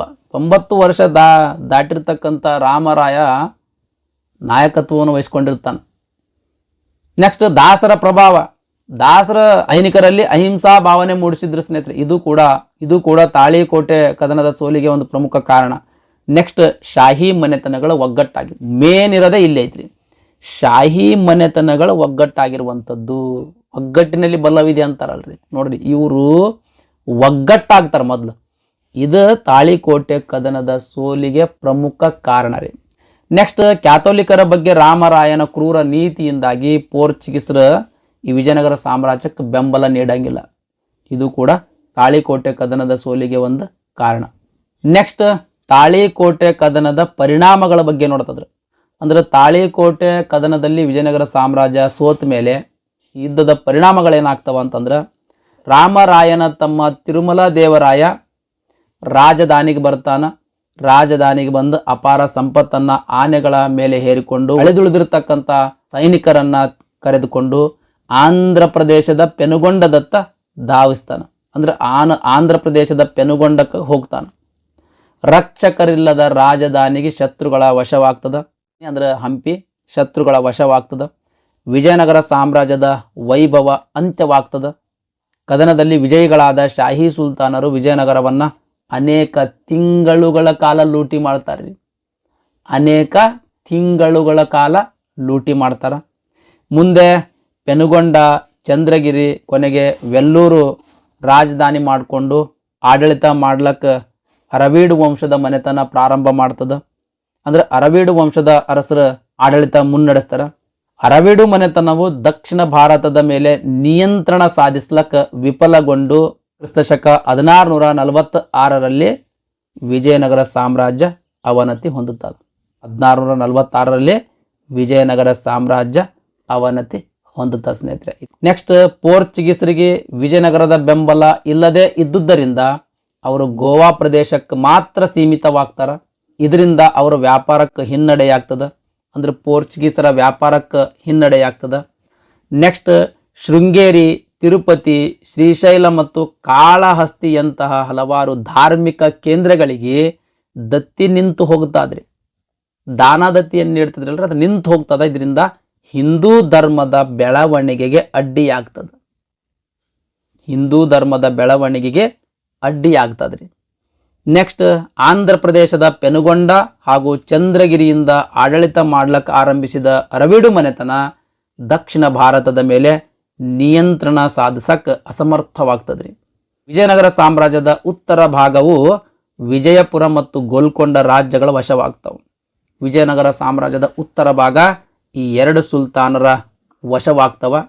ಕರ್ನಾಟಕದಲ್ಲಿ ಕೆಳದಿ, ಮೈಸೂರು, ಚಿತ್ರದುರ್ಗ ಮುಂತಾದ ವಿಜಯನಗರದ ಸಾಮಂತ ರಾಜರು ಸ್ವತಂತ್ರರಾಗ್ತಾರೆ. ಇದರಿಂದ ವಿಜಯನಗರ ಸಾಮ್ರಾಜ್ಯವು ವಿಂಗಡಣೆ ಆಗ್ತದೆ ಸ್ನೇಹಿತರೆ. ಇದಿಷ್ಟು ತಾಳಿಕೋಟೆ ಕದನದ ಕುರಿತು ಸಂಪೂರ್ಣ ಮಾಹಿತಿಯಾಗಿತ್ತು. ನೆಕ್ಸ್ಟ್, ಇನ್ನೊಂದು ಪ್ರಮುಖ ಮಾಹಿತಿ, ವಿಜಯನಗರ ಸಾಮ್ರಾಜ್ಯ ವಿಘಟನಾ ರಾಜ್ಯ. ಏನು ವಿಘಟನಾ ರಾಜ್ಯ ಅಂತ ಇನ್ ಡಿಟೇಲ್ ನೋಡೋಣ ಸ್ನೇಹಿತರೆ. ವಿಜಯನಗರ ಸಾಮ್ರಾಜ್ಯದ ಅಧೀನದಲ್ಲಿ ಅನೇಕ ಚಿಕ್ಕ ಪುಟ್ಟ ಅರಸರಿದ್ದರು. ಇವರನ್ನೇ ನಾಯಕರು ಅಥವಾ ಪಾಳೆಯಗಾರರು ಅಂತ ಕರಿತಾ ಇದ್ರು.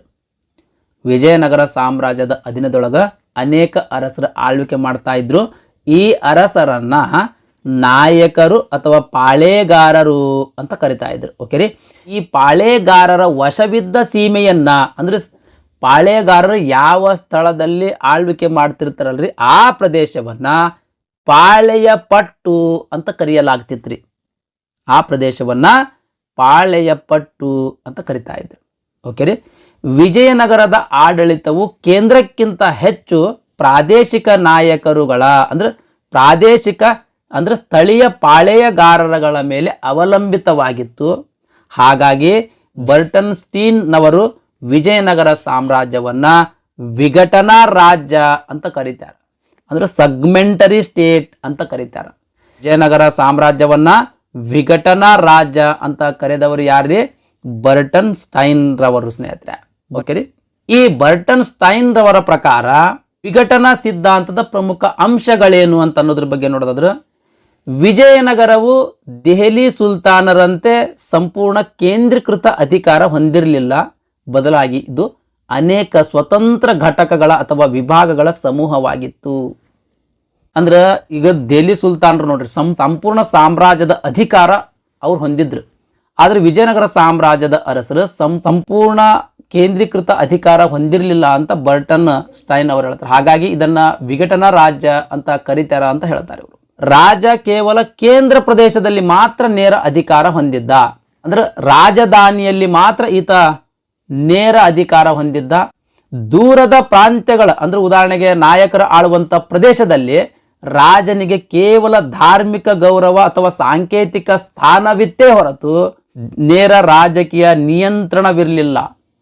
ಅಂದ್ರೆ ಈ ನಾಯಕರು ಆಳುವಂಥ ಅಥವಾ ಪಾಳೆಗಾರರು ಆಳುವಂಥ ಪಾಳೆಪಟ್ಟು ಪ್ರದೇಶದಲ್ಲಿ ರಾಜನಿಗೆ ನೇರ ರಾಜಕೀಯ ನಿಯಂತ್ರಣ ಇರಲಿಲ್ಲ. ಅದ್ರ ಬದಲಾಗಿ ನಾಯಕರುಗಳೇ ಅಲ್ಲಿನ ಸಂಪೂರ್ಣ ಅಧಿಕಾರ ಜವಾಬ್ದಾರಿ ಹೊಂದಿದ್ರು. ಹಾಗಾಗಿ ಈ ವಿಜಯನಗರ ಸಾಮ್ರಾಜ್ಯವನ್ನ ವಿಘಟನಾ ರಾಜ್ಯ ಅಂತ ಕರೀತಾರ ಅಂತ ಎರಡನೇ ಪ್ರಮುಖ ಅಂಶ ರೀ ಸ್ನೇಹಿತರೆ. ನೆಕ್ಸ್ಟ್, ಸಾಮ್ರಾಜ್ಯದ ವಿವಿಧ ಭಾಗಗಳನ್ನ ನಾಯಕರು ಆಳ್ತಾ ಇದ್ರು. ಸಾಮ್ರಾಜ್ಯದ ವಿವಿಧ ಭಾಗಗಳನ್ನು ನಾಯಕರುಗಳು ಆಳ್ತಾ ಇದ್ರು. ಇವರು ರಾಜನಿಗೆ ನಿಷ್ಠರಾಗಿದ್ದರೂ ಕೂಡ ತಮ್ಮ ಪ್ರದೇಶಗಳಲ್ಲಿ ಸ್ವತಂತ್ರವಾಗಿ ಕಾರ್ಯನಿರ್ವಹಿಸ್ತಾ ಇದ್ರು. ಈ ವಿಕೇಂದ್ರೀಕರಣವನ್ನೇ ವಿಜಯನಗರವನ್ನು ವಿಘಟನಾ ರಾಜ್ಯ ಅಂತ ಕರೆಯಲು ಕಾರಣವಾಯಿತು ಅಂತ ಈ ರೀತಿ 3 ಅಂಶಗಳನ್ನು ಬರ್ಟನ್ ಸ್ಟೀನ್ ಅವರು ನೀಡಿ ವಿಜಯನಗರ ಸಾಮ್ರಾಜ್ಯವನ್ನು ವಿಘಟನಾ ರಾಜ್ಯ ಅಂತ ಕರೆಯಲಾಗ್ತದೆ ಅಂತ ತಮ್ಮ ಅಭಿಪ್ರಾಯವನ್ನು ವ್ಯಕ್ತಪಡಿಸ್ತಾರೆ. ವಿಜಯನಗರ ಸಾಮ್ರಾಜ್ಯದ ಅಧಿಕಾರ ವಿಕೇಂದ್ರೀಕರಣವಾಗಿತ್ತು. ಅಂದ್ರೆ ಸಂಪೂರ್ಣ ಅಧಿಕಾರ ರಾಜನಲ್ಲಿಯೇ ಕೇಂದ್ರೀಕೃತವಾಗಿರಲಿಲ್ಲ. ಬದಲಾಗಿ ನಾಯಕರುಗಳು ಆಳುವಂಥ ಪ್ರದೇಶದಲ್ಲಿ ಆ ಪ್ರದೇಶದ ಅಧಿಕಾರ ನಾಯಕರುಗಳೇ ಹೊಂದಿದ್ರು. ಆ ನಾಯಕರುಗಳಿಗೆ ಅಧಿಕಾರ ನೀಡುವ ಮೂಲಕ ವಿಜಯನಗರ ಸಾಮ್ರಾಜ್ಯದ ಅಧಿಕಾರ ವಿಕೇಂದ್ರೀಕರಣವಾಗಿತ್ತು. ಅಂದ್ರೆ ಎಲ್ಲ ನಾಯಕರುಗಳ ಕಡೆಯೂ ಅಧಿಕಾರ ಇತ್ತು. ಹಾಗಾಗಿ ಇದನ್ನ ವಿಘಟನಾ ರಾಜ್ಯ ಅಥವಾ ಸಗ್ಮೆಂಟರಿ ಸ್ಟೇಟ್ ಅಂತ ಕರೆಯಲಾಗ್ತದ ಅಂತ ಬರ್ಟನ್ ಸ್ಟೀನ್ ಅವರ ಅಂಶ ಸ್ನೇಹಿತರೆ. ಇದಕ್ಕೆ ತದ್ವಿರುದ್ಧವಾಗಿ ಕೆ.ಎ. ನೀಲಕಂಠ ಶಾಸ್ತ್ರಿಯವರು ವಿಜಯನಗರ ಸಾಮ್ರಾಜ್ಯ ವಿಘಟನಾ ರಾಜ್ಯ ಅಲ್ಲ, ಬದಲಾಗಿ ಅದು ಒಂದು ಕೇಂದ್ರೀಕೃತ ಮಿಲಿಟರಿ ರಾಜ್ಯವಾಗಿತ್ತು ಅಂತ ಹೇಳ್ತಾರೆ, ತಮ್ಮ ಅಭಿಪ್ರಾಯ ವ್ಯಕ್ತಪಡಿಸ್ತಾರೆ. ಈ ವಿಘಟನಾ ರಾಜ್ಯ ಅಂತ ಏನು ಬರ್ಟನ್ ಸ್ಟೈನ್ ಅವ್ರು ಕರೆದ್ರಲ್ರಿ, ಅವರ ಹೇಳಿಕೆ ಇವರು ಒಪ್ಪಂಗಿಲ್ಲ. ಬದಲಾಗಿ ವಿಜಯನಗರ ಸಾಮ್ರಾಜ್ಯ ಕೇಂದ್ರೀಕೃತ ಮಿಲಿಟರಿ ರಾಜ್ಯವಾಗಿತ್ತು ಅಂತ ಹೇಳ್ತಾರೆ. ವಿಜಯನಗರ ಸಾಮ್ರಾಜ್ಯವನ್ನ ಮೊಟ್ಟ ಮೊದಲಿಗೆ ಯುದ್ಧ ರಾಜ್ಯ ಅಂತ ಕರೆದವರು ನೀಲಕಂಠ ಶಾಸ್ತ್ರಿಯವರ ಸ್ನೇಹಿತರೆ. ವಿಜಯನಗರ ಸಾಮ್ರಾಜ್ಯವನ್ನ ಮೊಟ್ಟ ಮೊದಲ ಬಾರಿಗೆ ಯುದ್ಧ ರಾಜ್ಯ ಅಂತ ಯಾರು ಕರೆದ್ರಿ? ನೀಲಕಂಠ ಶಾಸ್ತ್ರಿಯವರು. ಇವರು A history of south India ಅಂತ ಒಂದು ಕೃತಿ ಬರೀತಾರೆ. ಆ ಕೃತಿಯೊಳಗೆ ಇದೆಲ್ಲ ಉಲ್ಲೇಖ ಇರುವಂಥದ್ದು. ಸಿಂಪಲ್ ಆಗಿ ಹೇಳೋದಾದ್ರೆ ಬರ್ಟನ್ ಸ್ಟೈನ್ ಅವರು ವಿಜಯನಗರವನ್ನ ವಿಘಟನಾ ರಾಜ್ಯ ಅಥವಾ ಸಗ್ಮೆಂಟರಿ ಸ್ಟೇಟ್ ಅಂತ ಕರೆದ್ರೆ, ಅದಕ್ಕೆ ವಿರುದ್ಧವಾಗಿ ಕೆ.ಎ. ನೀಲಕಂಠ ಶಾಸ್ತ್ರಿಯವರು ಕೇಂದ್ರೀಕೃತ ಮಿಲಿಟರಿ ರಾಜ್ಯ ಅಂದ್ರೆ ಸೆಂಟ್ರಲೈಸ್ಡ್ ವಾರ್ ಸ್ಟೇಟ್ ಅಂತ ವ್ಯಾಖ್ಯಾನಿಸಿರುವಂಥದ್ದು. ಓಕೆ ರೀ, ಇದಿಷ್ಟು ವಿಜಯನಗರ ಸಾಮ್ರಾಜ್ಯದ ವಿಘಟನೆ ರಾಜ್ಯದ ಕುರಿತು ಮಾಹಿತಿ. ವಿಜಯನಗರ ಸಾಮ್ರಾಜ್ಯದ ನಂತರ ಕೆಲವು ಮನೆತನಗಳ ಸ್ವತಂತ್ರವಾಗ್ತಾವ್ರಿ. ಅವು ಯಾವ್ಯಾವು ಅಂತಂದ್ರೆ ಇಲ್ಲಿ ಲಿಸ್ಟ್ ಐತೆ ನೋಡ್ರಿ. ಯಲಹಂಕದ ನಾಡಪ್ರಭುಗಳು, ಕೆಳದಿಯ ನಾಯಕರು, ಚಿತ್ರದುರ್ಗದ ನಾಯಕರು, ಮೈಸೂರಿನ ಒಡೆಯರು, ಇವರು ಸ್ವತಂತ್ರ ಅರಸರಾಗ್ತಾರೆ. ಮೊದಲು ಇವರು ವಿಜಯನಗರ ಸಾಮ್ರಾಜ್ಯದ ಸಾಮಂತ ಅರಸರಾಗಿದ್ದರು. ತಾಳಿಕೋಟೆ ಯುದ್ಧದಲ್ಲಿ ವಿಜಯನಗರ ಸೋತು ಅವನತಿ ಹೊಂದಿದ ಮೇಲೆ ಇವರು ಸ್ವತಂತ್ರ ಅರಸರಾಗಿ ಆಳ್ವಿಕೆ ಮಾಡ್ತಾರೆ. ನೆಕ್ಸ್ಟ್ 81ನೇ ಪ್ರಶ್ನೆ. ದಕ್ಕನ್ ಇಸ್ಲಾಮಿ ಸುಲ್ತಾನರು ಅಹಮದ್ನಗರ, ಬಿಜಾಪುರ, ಗೋಲ್ಕೊಂಡ, ಬೀರಾರ್, ಬೀದರ್ 1565 ಒಟ್ಟುಗೂಡಿ ಹಿಂದೂ ವಿಜಯನಗರ ಸಾಮ್ರಾಜ್ಯದ ದೊರೆಯ ಮೇಲೆ ಒಟ್ಟಾಗಿ ದಾಳಿ ನಡೆಸಿ ತಾಳಿಕೋಟೆ ಯುದ್ಧದಲ್ಲಿ ಭೀಕರವಾಗಿ ಸೋಲಿಸಿದರು. ಆಗ ಆಳುತ್ತಿದ್ದ ವಿಜಯನಗರದ ದೊರೆ ಯಾರು ಅಂತ ಪ್ರಶ್ನೆ ಕೇಳಿರುವಂಥದ್ದು. ಇಲ್ಲಿ ಬೀರಾರ್ ಬರಬಾರ್ದ್ರಿ, ಕ್ವಶನೇ ತಪ್ಪು ಕೊಟ್ಟ ನೋಡ್ರಿ ಅವ ಎಕ್ಸಾಮ್ದಾಗ. ಬೀರಾರ್ ಎಲ್ಲಿ ಪಾರ್ಟಿಸಿಪೇಟ್ ಮಾಡ್ಯಾನ? ತಾಳಿಕೋಟೆ ಯುದ್ಧದಲ್ಲಿ ಪಾರ್ಟಿಸಿಪೇಟ್ ಮಾಡೇ ಇಲ್ಲ. 4 ಶಾಹಿ ಮನೆತನಗಳ ಒಟ್ಟುಗೂಡಿ ವಿಜಯನಗರ ಸಾಮ್ರಾಜ್ಯದ ಮೇಲೆ ಯುದ್ಧ ಮಾಡ್ತಾರೆ. ಅದೇ ತಾಳಿಕೋಟೆ ಯುದ್ಧ. ಈ ತಾಳಿಕೋಟೆ ಯುದ್ಧ ಮಾಡಬೇಕಾದ್ರೆ ವಿಜಯನಗರದ ಅರಸರು ಯಾರಿದ್ರು ಅಂತ ಪ್ರಶ್ನೆ ಕೇಳಿರುವಂಥದ್ರಿ. ಆಪ್ಷನ್ ಡಿ ಸರಿಯಾದ ಉತ್ತರ, ಸದಾಶಿವರಾಯರಿದ್ರು. ಮತ್ತು ನೀವು ರಾಮರಾಯ ಅಂತ ಕನ್ಫ್ಯೂಸ್ ಮಾಡ್ಕೊಳ್ಬೇಡ್ರಿ. ರಾಮರಾಯ ಈ ಸದಾಶಿವರಾಯನ ಪ್ರತಿನಿಧಿಯಾಗಿ ಅಧಿಕಾರ ಮಾಡ್ತಾ ಇದ್ದ, ಅಧಿಕಾರ ಚಲಾಯಿಸ್ತಾ ಇದ್ದ. ಈತ ಅರಸ ಅಲ್ಲರಿ, ಸದಾಶಿವರಾಯ ಅರಸ ಇದ್ದ. ಆದರೆ ಈತ ನಾಮ ಮಾತ್ರದ ಅರಸನಾಗಿದ್ದ, ಕೇವಲ ಹೆಸರಿಗೆ ಮಾತ್ರ ಅರಸನಾಗಿದ್ದ. ಆದರೆ ಉಳಿದಿರ್ತಕ್ಕಂಥ ಎಲ್ಲ ಅಧಿಕಾರ ರಾಮರಾಯ ಚಲಾಯಿಸ್ತಾ ಇದ್ದ. ನೆಕ್ಸ್ಟ್ 82ನೇ ಪ್ರಶ್ನೆ. ತಾಳಿಕೋಟೆ ಕದನ ನಡೆದದ್ದು ಇವರ ನಡುವೆ ಯಾರ್ಯಾರ ನಡುವೆ ನಡೀತ್ರಿ? ಆಪ್ಷನ್ ಸಿ ಸರಿಯಾದ ಉತ್ತರ, ಬಹುಮನಿ ಸುಲ್ತಾನರು ಮತ್ತು ವಿಜಯನಗರದ ಸಾಮ್ರಾಜ್ಯರ ನಡುವೆ ನಡೆಯಿತು. ನೆಕ್ಸ್ಟ್ 83ನೇ ಪ್ರಶ್ನೆ. ತಾಳಿಕೋಟೆ ಯುದ್ಧ ಯಾರ ನಡುವೆ ನಡೆಯಿತು ಅಂತ ಮತ್ತೊಮ್ಮೆ ಪ್ರಶ್ನೆ ರಿಪೀಟ್ ಆಗ್ಯದ್ರಿ. ಯಾರ ನಡುವೆ ನಡೆಯಿತ್ರಿ? ಆಪ್ಷನ್ ಎ, ರಾಮರಾಯ ಮತ್ತು ಬಹುಮನಿ ಸುಲ್ತಾನರ ನಡುವೆ ನಡೆಯಿತು. ನೆಕ್ಸ್ಟ್ 84ನೇ ಪ್ರಶ್ನೆ. ತಾಳಿಕೋಟೆ ಕದನದಿಂದ ಈ ಸಾಮ್ರಾಜ್ಯ ಪತನವಾಯಿತು ಅಂದ್ರೆ ಅವನತಿ ಹೊಂದಿತ್ತು. ಆ ಸಾಮ್ರಾಜ್ಯ ಯಾವುದು ಅಂತ ಪ್ರಶ್ನೆ ಕೇಳಿರುವಂಥದ್ದು. ಆಪ್ಷನ್ ಸಿ ಸರಿಯಾದ ಉತ್ತರ, ವಿಜಯನಗರ ಸಾಮ್ರಾಜ್ಯ. ನೆಕ್ಸ್ಟ್ 85ನೇ ಪ್ರಶ್ನೆ. ತಾಳಿಕೋಟೆ ಅಥವಾ ರಕ್ಕಸ ತಂಗಡಿ ಕದನ ನಡೆದಿದ್ದು ಯಾವಾಗ? ಆಪ್ಷನ್ ಡಿ ಸರಿಯಾದ ಉತ್ತರ, ಜನವರಿ 23, 1565 ಈ ತಾಳಿಕೋಟೆ ಅಥವಾ ರಕ್ಕಸ ತಂಗಡಿಗೆ ಕದನ ನಡೆದಿರುವಂಥದ್ದು. ನೆಕ್ಸ್ಟ್ 86ನೇ ಪ್ರಶ್ನೆ. ಕೆಳಗಿನವುಗಳಲ್ಲಿ ಸರಿಯಾದ ಹೇಳಿಕೆಗಳು ಯಾವುವು ಅಂತ ಪ್ರಶ್ನೆ ಕೇಳ್ಯಾರ. 2 ಹೇಳಿಕೆಗಳು ಕೊಟ್ಟಾರೆ. 1ನೇ ಹೇಳಿಕೆ, ರಕ್ಕಸ ತಂಗಡಿ ಯುದ್ಧವು ವಿಜಯನಗರ ಸಾಮ್ರಾಜ್ಯ ಹಾಗೂ ಡೆಕ್ಕನ್ ಸುಲ್ತಾನರುಗಳ ನಡುವೆ ನಡೆದಿತ್ತು. ಎರಡನೇ ಹೇಳಿಕೆ, ತಾಳಿಕೋಟೆ ಯುದ್ಧವು ಜನವರಿ 26, 1565 ನಡೆದಿತ್ತು. ಈ ರೀತಿ ಎರಡು ಹೇಳಿಕೆಗಳು ಕೊಟ್ಟಾರ. ಮೊದಲನೇ ಹೇಳಿಕೆ ಸರಿಯದಾರಿ. ರಕ್ಕಸ ತಂಗಡಿ ಯುದ್ಧ ವಿಜಯನಗರ ಸಾಮ್ರಾಜ್ಯ ಹಾಗೂ ದಕ್ಕನ್ ಸುಲ್ತಾನರುಗಳ ನಡುವೆ ನಡೆದಿರುವಂಥದ್ದು, ಇದು ಕರೆಕ್ಟ್ ಅದು. ಎರಡನೇದು ತಾಳಿಕೋಟೆ ಯುದ್ಧ 26ನೇ ಜನವರಿ 1565 ನಡೀತು ಅಂತದ, ಇದು ತಪ್ಪದ ಸ್ನೇಹಿತರೆ. ಜನವರಿ 23, 1565 ನಡೆದಿರುವಂಥದ್ದು. ಆಪ್ಷನ್ ಎ ಸರಿಯಾದ ಉತ್ತರ. ಒಂದನೇ ಹೇಳಿಕೆ ಮಾತ್ರ ಕರೆಕ್ಟ್ ಇರುವಂಥದ್ದು. ಕೆಲವು ಪುಸ್ತಕಗಳಲ್ಲಿ ಈ ದಿನಾಂಕವು ಕೂಡ ಉಲ್ಲೇಖಿಸಿರುವಂಥದ್ದು. ನೆಕ್ಸ್ಟ್ 87ನೇ ಪ್ರಶ್ನೆ, ವಿಜಯನಗರ ರಾಜವಂಶದ ವೈಭವವನ್ನು ಧ್ವಂಸಗೊಳಿಸಿದ ರಕ್ಕಸ ತಂಗಡಿ ಯುದ್ಧ ಯಾವ ವರ್ಷದಲ್ಲಿ ನಡೆಯಿತು? ಸಿಂಪಲ್ ಕ್ವಶನ್ ಏನಾದ್ರಿ, ತಾಳಿಕೋಟೆ ಯುದ್ಧ ಯಾವ ವರ್ಷದಾಗ ನಡೀತು ಅಂತ ಪ್ರಶ್ನೆ ಕೇಳಿರುವಂಥದ್ದು. ಆಪ್ಷನ್ ಬಿ ಸರಿಯಾದ ಉತ್ತರ, 1565. ನೆಕ್ಸ್ಟ್ 88ನೇ ಪ್ರಶ್ನೆ, ವಿಜಯನಗರ ಸಾಮ್ರಾಜ್ಯ ಪತನ ಆದ ಯುದ್ಧ ಭೂಮಿ ಇರುವ ಸ್ಥಳ ಅಂದ್ರೆ ಯಾವ ಸ್ಥಳದಲ್ಲಿ ಈ ವಿಜಯನಗರ ಸಾಮ್ರಾಜ್ಯ ಪತನ ಹೊಂದಿರತಕ್ಕಂಥ ಯುದ್ಧ ನಡೀತು ಅಂತ ಪ್ರಶ್ನೆ ಕೇಳಿರುವಂಥದ್ದು. ಆಪ್ಷನ್ ಬಿ ತಾಳಿಕೋಟೆ ರಕ್ಕಸ ತಂಗಡಿ, ಈ ಸ್ಥಳದಲ್ಲಿ ಯುದ್ಧ ನಡೆದಿರುವಂಥದ್ದು. ನೆಕ್ಸ್ಟ್ 89ನೇ ಪ್ರಶ್ನೆ, ಈ ಕೆಳಗಿನ ಯಾವ ಮನೆತನವು ವಿಜಯನಗರ ಮತ್ತು ಬಹುಮನಿ ಸುಲ್ತಾನರ ನಡುವೆ ನಡೆದ ತಾಳಿಕೋಟೆ ಕದನದಲ್ಲಿ ಭಾಗವಹಿಸಿರಲಿಲ್ಲ? ತಾಳಿಕೋಟೆ ಕದನದಲ್ಲಿ ದಕ್ಕನ್ ಸುಲ್ತಾನರು ಒಟ್ಟುಗೂಡಿ ಯುದ್ಧ ಮಾಡ್ತಾರೆ. ಒಟ್ಟು 5 ದಕ್ಕನ್ ಸುಲ್ತಾನರು ಅಥವಾ ಬಹುಮನಿ ಸುಲ್ತಾನರಲ್ಲಿ ಯಾವ ಸುಲ್ತಾನ ಈ ತಾಳಿಕೋಟೆ ಕದನದಲ್ಲಿ ಭಾಗವಹಿಸಿರಲಿಲ್ಲ ಅಂತ ಪ್ರಶ್ನೆ ಕೇಳಿರುವಂಥದ್ದು. ಆಪ್ಷನ್ ಎ ಸರಿಯಾದ ಉತ್ತರ, ಬೀರಾರ್ನ ಸುಲ್ತಾನ ಈ ತಾಳಿಕೋಟೆ ಕದನದಲ್ಲಿ ಭಾಗವಹಿಸಿರಲಿಲ್ಲರಿ. ನೆಕ್ಸ್ಟ್ 90ನೇ ಪ್ರಶ್ನೆ, ತಾಳಿಕೋಟೆ ಕದನದಲ್ಲಿ ವಿಜಯನಗರ ಸೈನ್ಯದ ದಂಡನಾಯಕರಾಗಿದ್ದವರು ಯಾರು? ಯಾರು ದಂಡನಾಯಕರಾಗಿದ್ದರೆ? ಆಪ್ಷನ್ ಬಿ ಸರಿಯಾದ ಉತ್ತರ, ರಾಮರಾಯ ದಂಡನಾಯಕನಾಗಿದ್ದ. ನೆಕ್ಸ್ಟ್ 91ನೇ ಪ್ರಶ್ನೆ, ಈ ಕೆಳಗಿನ ಘಟನೆಗಳನ್ನು ಕಾಲಾನುಕ್ರಮದಲ್ಲಿ ಜೋಡಿಸಿ. ತಾಳಿಕೋಟೆ ಕದನ, ಮೊದಲನೇ ಪಾಣಿಪತ್, ಶಿವಾಜಿಯ ಕಿರೀಟಧಾರಣೆ, ಮೊಹಮ್ಮದ್ ಬಿನ್ ತುಘಲಕನ ರಾಜಧಾನಿ ಬದಲಾವಣೆ, ಇವುಗಳನ್ನು ಕಾಲಾನುಕ್ರಮದಲ್ಲಿ ಜೋಡಿಸ್ಬೇಕ್ರಿ. ಕ್ರಿಸ್ತಶಕ 1327ರಲ್ಲಿ ಮೊಹಮ್ಮದ್ ಬಿನ್ ತುಘಲಕ್ ತನ್ನ ರಾಜಧಾನಿಯನ್ನು ಬದಲಾವಣೆ ಮಾಡಿದ್ದಾರೆ. ಕ್ರಿಸ್ತಶಕ 1526ರಲ್ಲಿ ಪಾಣಿಪತ್ ಕದನವಾಯಿತು, ಮೊದಲನೇ ಪಾಣಿಪತ್ ಕದನವಾಯಿತು. ಕ್ರಿಸ್ತಶಕ 1565ರಲ್ಲಿ ತಾಳಿಕೋಟೆ ಕದನವಾಯಿತು. ನೆಕ್ಸ್ಟ್ ಕ್ರಿಸ್ತಶಕ 1674ರಲ್ಲಿ ಶಿವಾಜಿಯ ಕಿರೀಟಧಾರಣವಾಯಿತು. ಆಪ್ಷನ್ ಡಿ ಸರಿಯಾದ ಉತ್ತರ ನೋಡಿ ಸ್ನೇಹಿತರೆ. 4, 2, 1, 3 ಈ ರೀತಿ ಕಾಲಾನುಕ್ರಮ ಆಗ್ತದೆ. ನೆಕ್ಸ್ಟ್ 92ನೇ ಪ್ರಶ್ನೆ, ವಿಜಯನಗರದ 4 ರಾಜವಂಶಗಳಲ್ಲಿ ಸಾಮಾನ್ಯವಾದಂತಹ ಲಕ್ಷಣ ಈ ಕೆಳಗಿನವುಗಳಲ್ಲಿ ಯಾವುದು? ವಿಜಯನಗರದ 4 ರಾಜವಂಶಗಳಲ್ಲಿ ಸಾಮಾನ್ಯವಾದಂಥ ಲಕ್ಷಣ ಏನು ಕಂಡು ಬರ್ತದ ಅಂತ ಪ್ರಶ್ನೆ ಕೇಳಿರುವಂಥದ್ದು. ಆಪ್ಷನ್ ಸಿ ಬಹುಮನಿ ರಾಜರುಗಳೊಂದಿಗೆ ವೈರತ್ವ ವಿಜಯನಗರದ 4 ರಾಜವಂಶಗಳಲ್ಲಿ ಕಂಡು ಬರುವಂಥ ಸಾಮಾನ್ಯವಾದಂಥ ಲಕ್ಷಣ ಸ್ನೇಹಿತರೆ. ನೆಕ್ಸ್ಟ್ 93ನೇ ಪ್ರಶ್ನೆ, ನಿಶ್ಚಿತ ಹೇಳಿಕೆ ಎ ಯನ್ನು ಕಾರಣ ಆರ್ ವಿವರಿಸಬೇಕಾಗಿದೆ.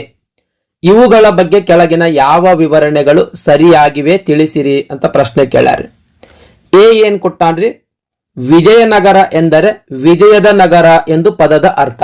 ಅಂದ್ರೆ ಈ ವಿಜಯನಗರ ಪದದ ಅರ್ಥ ಇಲ್ಲಿ ಕೊಟ್ಟಾರ, ವಿಜಯದ ನಗರ ಅಂತ ಕೊಟ್ಟಾರ. ಅದಕ್ಕೆ ಕಾರಣ ಏನ್ ಕೊಟ್ಟಾರ, ಈ ಕಾಲವು ನಗರದ ಪುನರ್ಜೀವನ ಮತ್ತು ಅಭಿವೃದ್ಧಿ ಕಾಲವಾಗಿತ್ತು ಅಂತ ಕೊಟ್ಟಾರ. ವಿಜಯನಗರ ಅಂತಂದ್ರೆ ಇದ್ರ ಪದದ ಅರ್ಥ ಕೊಟ್ರಲ್ಲಿ, ವಿಜಯದ ನಗರ ಅಂತೇಳಿ. ಇದು ಏನ್ ನಗರದ ಪುನರ್ಜೀವನ ಮತ್ತು ಅಭಿವೃದ್ಧಿ ಕಾಲವಾಗಿತ್ತು ಅಂತ ಏನ್ ಕೊಟ್ಟಾರಲ್ರಿ, ಈ ಏಗ ಆರ್ ಏನ್ ಕಾರಣ ಕೊಟ್ರಲ್ರಿ ಅದಕ್ಕೆ ಇದಕ್ಕೆ ಸಂಬಂಧ ಇಲ್ಲ. ಇದು ಜಸ್ಟ್ ಮೀನಿಂಗ್ ಕೊಟ್ಟಾನ. ಇದು ಅದಕ್ಕೆ ಕಾರಣ ಏನ್ ಕೊಟ್ಟಾನ ಅದು ಕರೆಕ್ಟ್ ಅಲ್ಲ. ಈ ಕಾಲವು ನಗರದ ಪುನರ್ಜೀವನ ಮತ್ತು ಅಭಿವೃದ್ಧಿ ಕಾಲವಾಗಿತ್ತು ಅಂತ ಏನ್ ಕೊಟ್ಟನಲ್ಲ ಅದು ಕರೆಕ್ಟ್ ಇಲ್ಲ, ಕಾರಣ ಸರಿ ಇಲ್ಲ. ಆದರೆ ಈ ಸೆಂಟೆನ್ಸ್ ನೋಡ್ಬೇಕಾದ್ರೆ ಇದು ಏನು ಆ ಕಾರಣ ಕೊಟ್ಟನಲ್ರಿ, ವಿಜಯನಗರ ಸಾಮ್ರಾಜ್ಯದ ಕಾಲದಲ್ಲಿ ನಗರದ ವಾಸ್ತುಶಿಲ್ಪ, ಆರ್ಥಿಕತೆ, ಆಮೇಲೆ ಸಂಸ್ಕೃತಿ ಬೆಳೆದಿರುವಂತದ್ದು ಸ್ನೇಹಿತರೆ. ಇದು ಆರ್ ಕರೆಕ್ಟ್ ಅದ. ಆದ್ರೆ ಎ ಸರಿಯಾದ, ಆರ್ನು ಸರಿಯಾದ, ಏಗ ಆರ್ ಸರಿಯಾದ ಕಾರಣ ಅಲ್ಲ ಸ್ನೇಹಿತರೆ. ಹಾಗಾಗಿ ಸರಿಯಾದ ಉತ್ತರ ಆಪ್ಷನ್ ಬಿ ಸ್ನೇಹಿತರೆ. ಎ ಮತ್ತು ಆರ್ ಎರಡೂ ಸರಿಯಾದವು, ಆದ್ರೆ ಎಗೆ ಆರ್ ಸರಿಯಾದ ಕಾರಣ ಅಲ್ಲ. ನೆಕ್ಸ್ಟ್ 94ನೇ ಪ್ರಶ್ನೆ, ಇದು ಕೂಡ ಸೇಮ್ ಅದಾರಿ ಪ್ರಶ್ನೆ. ಈ ಪ್ರಶ್ನೆನೂ ಕೂಡ ಸೇಮ್ ಅದಾರಿ. ಏನ್ ಕೇಳನ್ರಿ, ನಿಶ್ಚಿತ ಹೇಳಿಕೆ ಎ ಯನ್ನು ಕಾರಣ ಆರ್ ವಿವರಿಸಬೇಕಾಗಿದೆ. ಇವುಗಳ ಬಗ್ಗೆ ಕೆಳಗಿನ ಯಾವ ವಿವರಣೆಗಳು ಸರಿಯಾಗಿವೆ ತಿಳಿಸಿರಿ ಅಂತ ಪ್ರಶ್ನೆ ಕೇಳ್ಯಾರ. ಹೇಳಿಕೆ ಎ ಏನ್ ಕೊಟ್ಟಾನ್ರಿ? ಹೇಳಿಕೆ ಎ ವಿಜಯನಗರ ಎಂದರೆ ಅಕ್ಷರಾರ್ಥದಲ್ಲಿ ಯಶಸ್ಸಿನ ಪುರ ಅಂತ ಕೊಟ್ಟಾನ. ಯಶಸ್ಸು ಅಂತಂದ್ರೆ ಜಯ ಅಥವಾ ವಿಜಯ. ಇಲ್ಲಿ ಏನ್ ಕೊಟ್ಟಾನ? ಮತ್ತು ವಿಜಯಪುರ ಅಂತಂದ್ರೆ ಈ ವಿಜಯನಗರ ಅಂತಂದ್ರೆ ವಿಜಯದ ಪುರ ಅಂತಾನೆ ಇಲ್ಲಿ ಕೊಟ್ಟಂಗ. ಯಶಸ್ಸಿನ ಪುರ ಅಂತಂದ್ರೆ ವಿಜಯದ ಪುರ. ಕಾರಣ ಏನ್ ಕೊಟ್ಟಾನ? ವಿಜಯನಗರದ ಚಕ್ರವರ್ತಿಗಳು ಮುಸ್ಲಿಮರ ವಿರುದ್ಧ ನಡೆದ ಯುದ್ಧದಲ್ಲಿ ಗೆದ್ದ ಬೆನ್ನಲ್ಲೇ ವಿಜಯನಗರವನ್ನು ಸ್ಥಾಪಿಸಲಾಯಿತು ಅಂತ ಅದಕ್ಕೆ ಕಾರಣ ಕೊಟ್ಟಾನ. ಈ ಹೇಳಿಕೆಗೂ ಕಾರಣಕ್ಕೂ ಯಾವುದೇ ರೀತಿಯ ಸಂಬಂಧ ಇಲ್ಲ. ಮೊದಲನೇದು ಓಕೆ ರೀ. ಹೇಳಿಕೆ ಮಾತ್ರ ಕರೆಕ್ಟ್ ಕೊಟ್ಟಾನ. ಹೇಳಿಕೆ ಮಾತ್ರ ಕರೆಕ್ಟ್ ಕೊಟ್ಟಾನ. ವಿಜಯನಗರ ಅಂತಂದ್ರೆ ಅಕ್ಷರಾರ್ಧದಲ್ಲಿ ಯಶಸ್ಸಿನ ಪುರ ಅಥವಾ ವಿಜಯಪುರ, ಅದು ಕರೆಕ್ಟ್ ಕೊಟ್ಟಾನ. ಇನ್ನು ಕಾರಣದೊಳಗೆ ಏನ್ ಕೊಟ್ಟಾನ? ವಿಜಯನಗರದ ಚಕ್ರವರ್ತಿಗಳು ಮುಸ್ಲಿಮರ ವಿರುದ್ಧ ನಡೆದ ಯುದ್ಧದಲ್ಲಿ ಗೆದ್ದ ಬೆನ್ನಲ್ಲೇ ವಿಜಯನಗರವನ್ನು ಸ್ಥಾಪಿಸಲಾಯಿತು ಅಂತ ಕೊಟ್ಟನ. ಇದು ತಪ್ಪದ ಸ್ನೇಹಿತರೆ. ನೋಡ್ರಿ, ವಿಜಯನಗರ ಸಾಮ್ರಾಜ್ಯವನ್ನ ಹರಿಹರ ಮತ್ತು ಬುಕ್ಕರಾಯರು ಕ್ರಿಸ್ತಶಕ 1336ರಲ್ಲಿ ಸ್ಥಾಪನೆ ಮಾಡಿದ್ರು. ಅದು ತಕ್ಷಣ ಒಂದ್ ಯುದ್ಧ ಜಯದ ಫಲವಾಗಿ ವಿಜಯನಗರ ಸ್ಥಾಪನೆಯಾಗಿಲ್ರಿ. ಬದಲಾಗಿ ದಕ್ಷಿಣ ಭಾರತದಲ್ಲಿ ರಾಜಕೀಯ ಸ್ಥಿರತೆ, ಸಾಂಸ್ಕೃತಿಕ ರಕ್ಷಣೆ ಮತ್ತು ಸಂಘಟಿತ ಪ್ರತಿರೋಧಕ್ಕಾಗಿ ಇದನ್ನ ಸ್ಥಾಪನೆ ಮಾಡಲಾಯಿತು. ಹಾಗಾಗಿ ಇದು ಆರ್ ತಪ್ಪದ ಸ್ನೇಹಿತರೆ. ಸರಿಯಾದ ಉತ್ತರ ಆಪ್ಷನ್ ಸಿ ನೋಡ್ರಿ. ಎ ಸರಿ ಅದ, ಆದ್ರೆ ಆರ್ ತಪ್ಪದ ಸ್ನೇಹಿತರೆ. ಓಕೆ ರೀ. ನೆಕ್ಸ್ಟ್ 95ನೇ ಪ್ರಶ್ನೆ. ಕೆಳಗಿನವರಲ್ಲಿ ಯಾರು ವಿಜಯನಗರ ಸಾಮ್ರಾಜ್ಯ ಸ್ಥಾಪನೆ ಕಾಲದಲ್ಲಿ ದೆಹಲಿಯ ಸುಲ್ತಾನನಾಗಿದ್ದನು? ವಿಜಯನಗರ ಸಾಮ್ರಾಜ್ಯ ಸ್ಥಾಪನೆ ಮಾಡಬೇಕಾದ್ರೆ ಅಂದ್ರೆ ಕ್ರಿಸ್ತಶಕ 1336ರಲ್ಲಿ ವಿಜಯನಗರ ಸಾಮ್ರಾಜ್ಯ ಸ್ಥಾಪನೆ ಆಯ್ತು. ಓಕೆ ರೀ. ಈ ಒಂದು ಸಮಯದಲ್ಲಿ ದೆಹಲಿಯ ಸುಲ್ತಾನ ಯಾರಾಗಿದ್ರು ಅಂತ ಪ್ರಶ್ನೆ ಕೇಳಿರುವಂತದ್ರಿ. ಆಪ್ಷನ್ ಡಿ ಸರಿಯಾದ ಉತ್ತರ ಸ್ನೇಹಿತರೆ. ಮೊಹಮ್ಮದ್ ಬಿನ್ ತುಘಲಕ್ನಾಗಿದ್ದಾರೆ. ಎಲ್ಲಾ ಆಪ್ಷನ್ ಗಳ ಬಗ್ಗೆ ಇನ್ ಡಿಟೇಲ್ ಮಾಹಿತಿ ನೋಡೋಣ. ಮೊಹಮ್ಮದ್ ಬಿನ್ ತುಘಲಕ್ ಈತ ದೆಹಲಿಯನ್ನ ಆಳಿದ ತುಘಲಕ್ ರಾಜವಂಶಕ್ಕೆ ಸೇರಿದವ. ಈ ಮೊಹಮ್ಮದ್ ಬಿನ್ ತುಘಲಕ್ ರಾಜವಂಶಕ್ಕೆ ಸೇರಿದವನು. ಕ್ರಿಸ್ತಶಕ 1325ರಿಂದ 1351ರವರೆಗೆ ಈ ದೆಹಲಿಯನ್ನ ಈತ ಆಳ್ವಿಕೆ ಮಾಡಿದನು. ಓಕೆ ರೀ. ಈ ಮೊಹಮ್ಮದ್ ಬಿನ್ ತುಘಲಕ್ ಆಳ್ವಿಕೆ ಮಾಡಬೇಕಾದ್ರೆ ವಿಜಯನಗರ ಸಾಮ್ರಾಜ್ಯದಲ್ಲಿ ಒಂದನೇ ಹರಿಹರ ಅಥವಾ ಹಕ್ಕರಾಯ ಆಳ್ವಿಕೆ ಮಾಡ್ತಾ ಇದ್ದಾರೆ. ಮೋಸ್ಟ್ ಇಂಪಾರ್ಟೆಂಟ್ ರೀ. ಮೊಹಮ್ಮದ್ ಬಿನ್ ತುಘಲಕ್ ದೆಹಲಿಯ ಸುಲ್ತಾನನಾಗಿ ಆಳ್ವಿಕೆ ಮಾಡಬೇಕಾದ್ರ ನಮ್ಮ ವಿಜಯನಗರ ಸಾಮ್ರಾಜ್ಯದಲ್ಲಿ ಒಂದನೇ ಹರಿಹರ ಆಳ್ವಿಕೆ ಮಾಡ್ತಾ ಇದ್ದ. ಓಕೆ ರೀ. Next first option Firoz Shah Tughlaq ಅಂತ ಕೊಟ್ಟಾರ. ಈತನು ಕೂಡ ದೆಹಲಿಯನ್ನ ಆಳ್ವಿಕೆ ಮಾಡಿರುವಂತ ಒಬ್ಬ ಸುಲ್ತಾನ, ಒಬ್ಬ ಅರಸ. ತುಘಲಕ್ ರಾಜವಂಶದ 3ನೇ ಮತ್ತು ಪ್ರಮುಖ ಅರಸನಾಗಿದ್ದರೆ ಈತ. ಅತ್ಯಂತ ಪ್ರಸಿದ್ಧ ಅರಸನಾಗಿದ್ದ. ಯಾರಿ? ಫಿರೋಜ್ ಶಾ ತುಘಲಕ್. ಈತ ಕ್ರಿಸ್ತಶಕ 1351ರಿಂದ 1388ರವರೆಗೆ ದೆಹಲಿಯನ್ನ ಆಳ್ವಿಕೆ ಮಾಡಿದನ್ರಿ. ಈ ಫಿರೋಜ್ ಶಾ ತುಘಲಕ್ ಕ್ರಿಸ್ತಶಕ 1351ರಿಂದ 1388ರವರೆಗೆ ಆಳ್ವಿಕೆ ಮಾಡಿದರಿ. ಈತ ಆಳ್ವಿಕೆ ಮಾಡಬೇಕಾದ್ರ ವಿಜಯನಗರ ಸಾಮ್ರಾಜ್ಯದಲ್ಲಿ ಒಂದನೇ ಬುಕ್ಕ ಅಥವಾ ಬುಕ್ಕರಾಯ, ಆಮೇಲೆ 2ನೇ ಹರಿಹರ ಆಳ್ವಿಕೆ ಮಾಡ್ತಾ ಇದ್ರು. ಈ ಫಿರೋಜ್ ಶಾ ತುಘಲಕ್ ಆಳ್ವಿಕೆ ಮಾಡಬೇಕಾದ್ರೆ 1ನೇ ಬುಕ್ಕ ಅಥವಾ ಬುಕ್ಕರಾಯ ಆಳ್ವಿಕೆ ಮಾಡಿದ್ದರಿ. ಈತನ ನಂತರ ಬಂದ 2ನೇ ಹರಿಹರನು ಕೂಡ ಈ ಫಿರೋಜ್ ಶಾ ತುಘಲಕ್ ಆಳ್ವಿಕೆ ಮಾಡಬೇಕಾದ್ರೆ ಈತನು ಆಳ್ವಿಕೆ ಮಾಡ್ತಾ ಇದ್ದ. ನೆಕ್ಸ್ಟ್ ಸಿಕಂದರ್ ಲೋಧಿ. ಈತ ಲೋಧಿ ರಾಜವಂಶದ ಅತ್ಯಂತ ಶಕ್ತಿಶಾಲಿ ಸುಲ್ತಾನರಿ. ಈತ ಕ್ರಿಸ್ತಶಕ 1489ರಿಂದ 1517ರವರೆಗೆ ದೆಹಲಿಯನ್ನ ಆಳ್ವಿಕೆ ಮಾಡಿರುವಂತ ಸುಲ್ತಾನರಿ. ಈತ ಆಳ್ವಿಕೆ ಮಾಡಬೇಕಾದ್ರೆ ಸಾಳುವ ನರಸಿಂಹ ಮತ್ತು ಶ್ರೀಕೃಷ್ಣ ದೇವರಾಯರು ವಿಜಯನಗರ ಸಾಮ್ರಾಜ್ಯ ಆಳ್ವಿಕೆ ಮಾಡಿದ್ರಿ. ನೆಕ್ಸ್ಟ್ ಘಿಯಾಸುದ್ದೀನ್ ತುಘಲಕ್. ಈತ ತುಘಲಕ್ ರಾಜವಂಶದ ಸ್ಥಾಪಕರಿ. ಮೋಸ್ಟ್ ಇಂಪಾರ್ಟೆಂಟ್ ಇದು. ಘಿಯಾಸುದ್ದೀನ್ ತುಘಲಕ್ ಏನದಾನಲ್ರಿ, ಈತ ತುಘಲಕ್ ರಾಜವಂಶದ ಸ್ಥಾಪಕರಿ. ಈತ ಕ್ರಿಸ್ತಶಕ 1320ರಿಂದ 1325ರವರೆಗೆ ಆಳ್ವಿಕೆ ಮಾಡಿದರಿ. ಈತ ಆಳ್ವಿಕೆ ಮಾಡಬೇಕಾದ್ರ ಇನ್ನೂ ವಿಜಯನಗರ ಸಾಮ್ರಾಜ್ಯ ಸ್ಥಾಪನೆಯಾಗಿರ್ಲಿಲ್ರಿ. ವಿಜಯನಗರ ಸಾಮ್ರಾಜ್ಯ 1336ರಲ್ಲಿ ಸ್ಥಾಪನೆಯಾಗಿರುವಂತದ್ದು. ಓಕೆ ರೀ. ಅದಕ್ಕಿಂತ ಪೂರ್ವದಲ್ಲಿ ಈ ಘಿಯಾಸುದ್ದೀನ್ ತುಘಲಕ್ ಆಳ್ವಿಕೆ ಮಾಡಿದ. ಓಕೆ ರೀ. ಶ್ರೀಕೃಷ್ಣ ದೇವರಾಯ ವಿಜಯನಗರ ಸಾಮ್ರಾಜ್ಯದ ಅತ್ಯಂತ ಪ್ರಸಿದ್ಧ ಅರಸ. ಓಕೆ ರೀ. ಈತ ಆಳ್ವಿಕೆ ಮಾಡಬೇಕಾದ್ರೆ ದೆಹಲಿಯ ಸುಲ್ತಾನ ಯಾರಾಗಿದ್ರು ಅಂತ ಅನ್ನೋದ್ರ ಬಗ್ಗೆ ನೋಡೋದಾದ್ರೆ ಸಿಕಂದರ್ ಲೋಧಿ 1489ರಿಂದ 1517ರವರೆಗೆ ಆಳ್ವಿಕೆ ಮಾಡಿದ್ರಿ. ನೆಕ್ಸ್ಟ್ ಇಬ್ರಾಹಿಂ ಲೋಧಿ ಕ್ರಿಸ್ತಶಕ 1517ರಿಂದ 1526ರವರೆಗೆ ಆಳ್ವಿಕೆ ಮಾಡಿದ್ರಿ. ನೋಡ್ರಿ 1509ರಿಂದ 1529ರವರೆಗೆ ಶ್ರೀಕೃಷ್ಣ ದೇವರಾಯರು ಆಳ್ವಿಕೆ ಮಾಡಿರುವಂತದ್ದು. ಈ ಪೀರಿಯಡ್ನೊಳಗ ಇವರಿಬ್ರು ದೆಹಲಿಯ ಸುಲ್ತಾನರಾಗಿದ್ರು. ಓಕೆ ರೀ. ನೆಕ್ಸ್ಟ್ 96ನೇ ಪ್ರಶ್ನೆ, ರಾಯಚೂರು ದೋಆಬ್ ಎಂಬುದು ಈ ನದಿಗಳ ನಡುವೆ ಇದೆ. ರಾಯಚೂರು ದೋಆಬ್ ಅಂತನ್ನೋದು ಕೃಷ್ಣ ಮತ್ತು ತುಂಗಾಭದ್ರಾ ನದಿಗಳ ನಡುವೆ ಇರುವಂತ ಒಂದು ಫಲವತ್ತಾದ ಪ್ರದೇಶ ಸ್ನೇಹಿತರೆ. ಆಪ್ಷನ್ ಡಿ ಸರಿಯಾದ ಉತ್ತರ. ನೆಕ್ಸ್ಟ್ 97ನೇ ಪ್ರಶ್ನೆ, ವಿಜಯನಗರವು ಇದ್ದದ್ದು, ವಿಜಯನಗರ ಎಲ್ಲಿತ್ರಿ? ಆಪ್ಷನ್ ಡಿ ಸರಿಯಾದ ಉತ್ತರ. ಕೃಷ್ಣ ಮತ್ತು ತುಂಗಾಭದ್ರಾ ದೋಆಬ್ ಪ್ರದೇಶದಲ್ಲಿ ಈ ವಿಜಯನಗರ ಸ್ಥಾಪನೆಯಾಗಿರುವಂತದ್ದು ಅಥವಾ ವಿಜಯನಗರ ಪ್ರದೇಶ ಇರುವಂತದ್ರಿ. ನೆಕ್ಸ್ಟ್ 98ನೇ ಪ್ರಶ್ನೆ, ಈ ಹೇಳಿಕೆಗಳನ್ನು ಪರಿಗಣಿಸಿ. 1ನೇ ಹೇಳಿಕೆ, ಕೃಷ್ಣ ಮತ್ತು ತುಂಗಾಭದ್ರಾ ಪ್ರದೇಶಗಳ ನಡುವಣ ಪ್ರದೇಶ. 2ನೇದ್ದು, ಕೃಷ್ಣ ಗೋದಾವರಿಯ ಪ್ರಸ್ಥಭೂಮಿ. 3ನೇದ್ದು, ಮರಾಠವಾಡ ದೇಶ. ಈ ರೀತಿ 3 ಹೇಳಿಕೆಗಳು ಕೊಟ್ಟಾರ. ಮೇಲಿನವುಗಳಲ್ಲಿ ಯಾವುದರ ಕುರಿತಾದ ಘರ್ಷಣೆಯನ್ನು ವಿಜಯನಗರ ಮತ್ತು ಬಹುಮನಿ ಸಾಮ್ರಾಜ್ಯದ ನಡುವಣ ಹೋರಾಟದ ಕಾರಣಗಳಿಗಾಗಿ ಪರಿಗಣಿಸಬಹುದು ಅಂತ ಪ್ರಶ್ನೆ ಕೊಟ್ಟಾರ. ಅಂದ್ರೆ ವಿಜಯನಗರ ಸಾಮ್ರಾಜ್ಯ ಮತ್ತು ಬಹುಮನಿ ಸಾಮ್ರಾಜ್ಯದ ನಡುವೆ ಯಾವ ಕಾರಣಕ್ಕಾಗಿ ಜಗಳ ನಡೀತಿತ್ತು, ಯುದ್ಧಗಳು ನಡೀತಾ ಇದ್ದು ಅಂತ ಪ್ರಶ್ನೆ ಕೇಳಿರುವಂತದ್ದು. ಆಪ್ಷನ್ ಎ ಸರಿಯಾದ ಉತ್ತರ. ಕೃಷ್ಣ ಮತ್ತು ತುಂಗಾಭದ್ರಾ ನದಿಗಳ ನಡುವಿನ ಫಲವತ್ತಾದ ಪ್ರದೇಶದ ಒಡೆತನಕ್ಕಾಗಿ ಈ 2 ಸಾಮ್ರಾಜ್ಯಗಳು ಕಿತ್ತಾಡ್ತಿದ್ದು ರೀ. ನೆಕ್ಸ್ಟ್ 99ನೇ ಪ್ರಶ್ನೆ, ವಿಜಯನಗರ ಸಾಮ್ರಾಜ್ಯವು ವಿಘಟನಾ ರಾಜ್ಯ ಅಥವಾ ಸೆಗ್ಮೆಂಟರಿ ಸ್ಟೇಟ್ ಅಂತ ವಾದಿಸಿದವರು ಯಾರು ಅಂತ ಪ್ರಶ್ನೆ ಕೇಳಿರುವಂತದ್ದು. ಆಪ್ಷನ್ ಡಿ ಸರಿಯಾದ ಉತ್ತರ. Burton stain. ಕೆಲವೊಂದು ಪುಸ್ತಕಗಳಲ್ಲಿ ಬರ್ಟನ್ ಸ್ಟೀನ್ ಅಂತಾನೂ ಕೂಡ ಕೊಟ್ಟಾರ. ಈ ಬರ್ಟನ್ ಸ್ಟೀನ್ ಅಥವಾ ಬರ್ಟನ್ ಸ್ಟೈನ್ ವಿಜಯನಗರ ಸಾಮ್ರಾಜ್ಯವನ್ನ ವಿಘಟನಾ ರಾಜ್ಯ ಅಥವಾ ಸೆಗ್ಮೆಂಟರಿ ಸ್ಟೇಟ್ ಅಂತ ಕರೀತಾರೆ. ನೆಕ್ಸ್ಟ್ ತಿರುಮಲ ದೇವರಾಯ. ಈತ ರಾಮರಾಯನ ತಮ್ಮ ಸ್ನೇಹಿತರೆ. ವಿಜಯನಗರ ಸಾಮ್ರಾಜ್ಯದ ಇತಿಹಾಸದಲ್ಲಿ ಅತ್ಯಂತ ನಿರ್ಣಾಯಕ ಪಾತ್ರ ವಹಿಸಿರುವಂತ ವ್ಯಕ್ತಿ ಈತ. ವಿಜಯನಗರ ಸಾಮ್ರಾಜ್ಯದ ಇತಿಹಾಸದಲ್ಲಿ ಅತ್ಯಂತ ನಿರ್ಣಾಯಕ ಪಾತ್ರ ವಹಿಸಿರುವಂತ ವ್ಯಕ್ತಿ. ಅಳಿಯ ರಾಮರಾಯನ ಸಹೋದರನಾದ ಈತ ತಾಳಿಕೋಟೆ ಕದನದ ನಂತರ ಸಾಮ್ರಾಜ್ಯವನ್ನ ಮರು ಸಂಘಟಿಸಿದ ಕೀರ್ತಿ ಈತನಿಗೆ ಸಲ್ಲುತ್ತದ. ತಾಳಿಕೋಟೆ ಕದನದ ನಂತರ ವಿಜಯನಗರ ಸಾಮ್ರಾಜ್ಯ ಅವನತಿ ಹೊಂದುತ್ತಿತ್ತು. ಆದ್ರೆ ಈ ತಿರುಮಲ ದೇವರಾಯ ವಿಜಯನಗರವನ್ನ ತೊರೆದು ಪೆನುಕೊಂಡಕ್ಕೆ ಹೋಗಿ ಆ ಪೆನುಕೊಂಡವನ್ನ ರಾಜಧಾನಿಯನ್ನಾಗಿ ಮಾಡಿಕೊಂಡು ಆಳ್ವಿಕೆ ಪ್ರಾರಂಭಿಸಿ ವಿಜಯನಗರ ಸಾಮ್ರಾಜ್ಯವನ್ನ ಅವನತಿಯಿಂದ ಮುಕ್ತಗೊಳಿಸ್ತಾನೆ. ಆದರೆ ಮೊದಲಿನಂಗ ವೈಭವಯುತವಾದ ವಿಜಯನಗರ ಸಾಮ್ರಾಜ್ಯ ಸ್ಥಾಪನೆ ಮಾಡಕ್ ಅಥವಾ ಮರುಕಳಿಸಕ್ ಆಗಂಗಿಲ್ಲ. ಓಕೆ ರೀ. ಈತ ಅರವೀಡು ವಂಶದ ಸ್ಥಾಪಕ.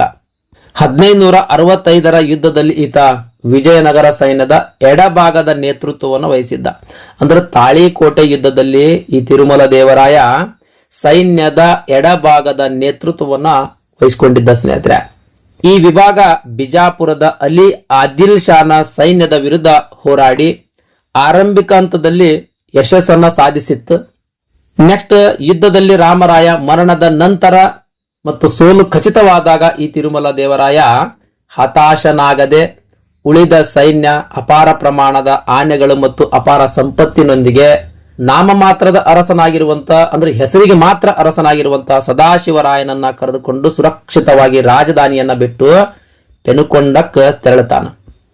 ಪೆನುಕೊಂಡಕ್ಕೆ ತೆರಳಿ ಇಲ್ಲಿಂದ ಆಳ್ವಿಕೆ ಮಾಡ್ತಾನ್ರಿ.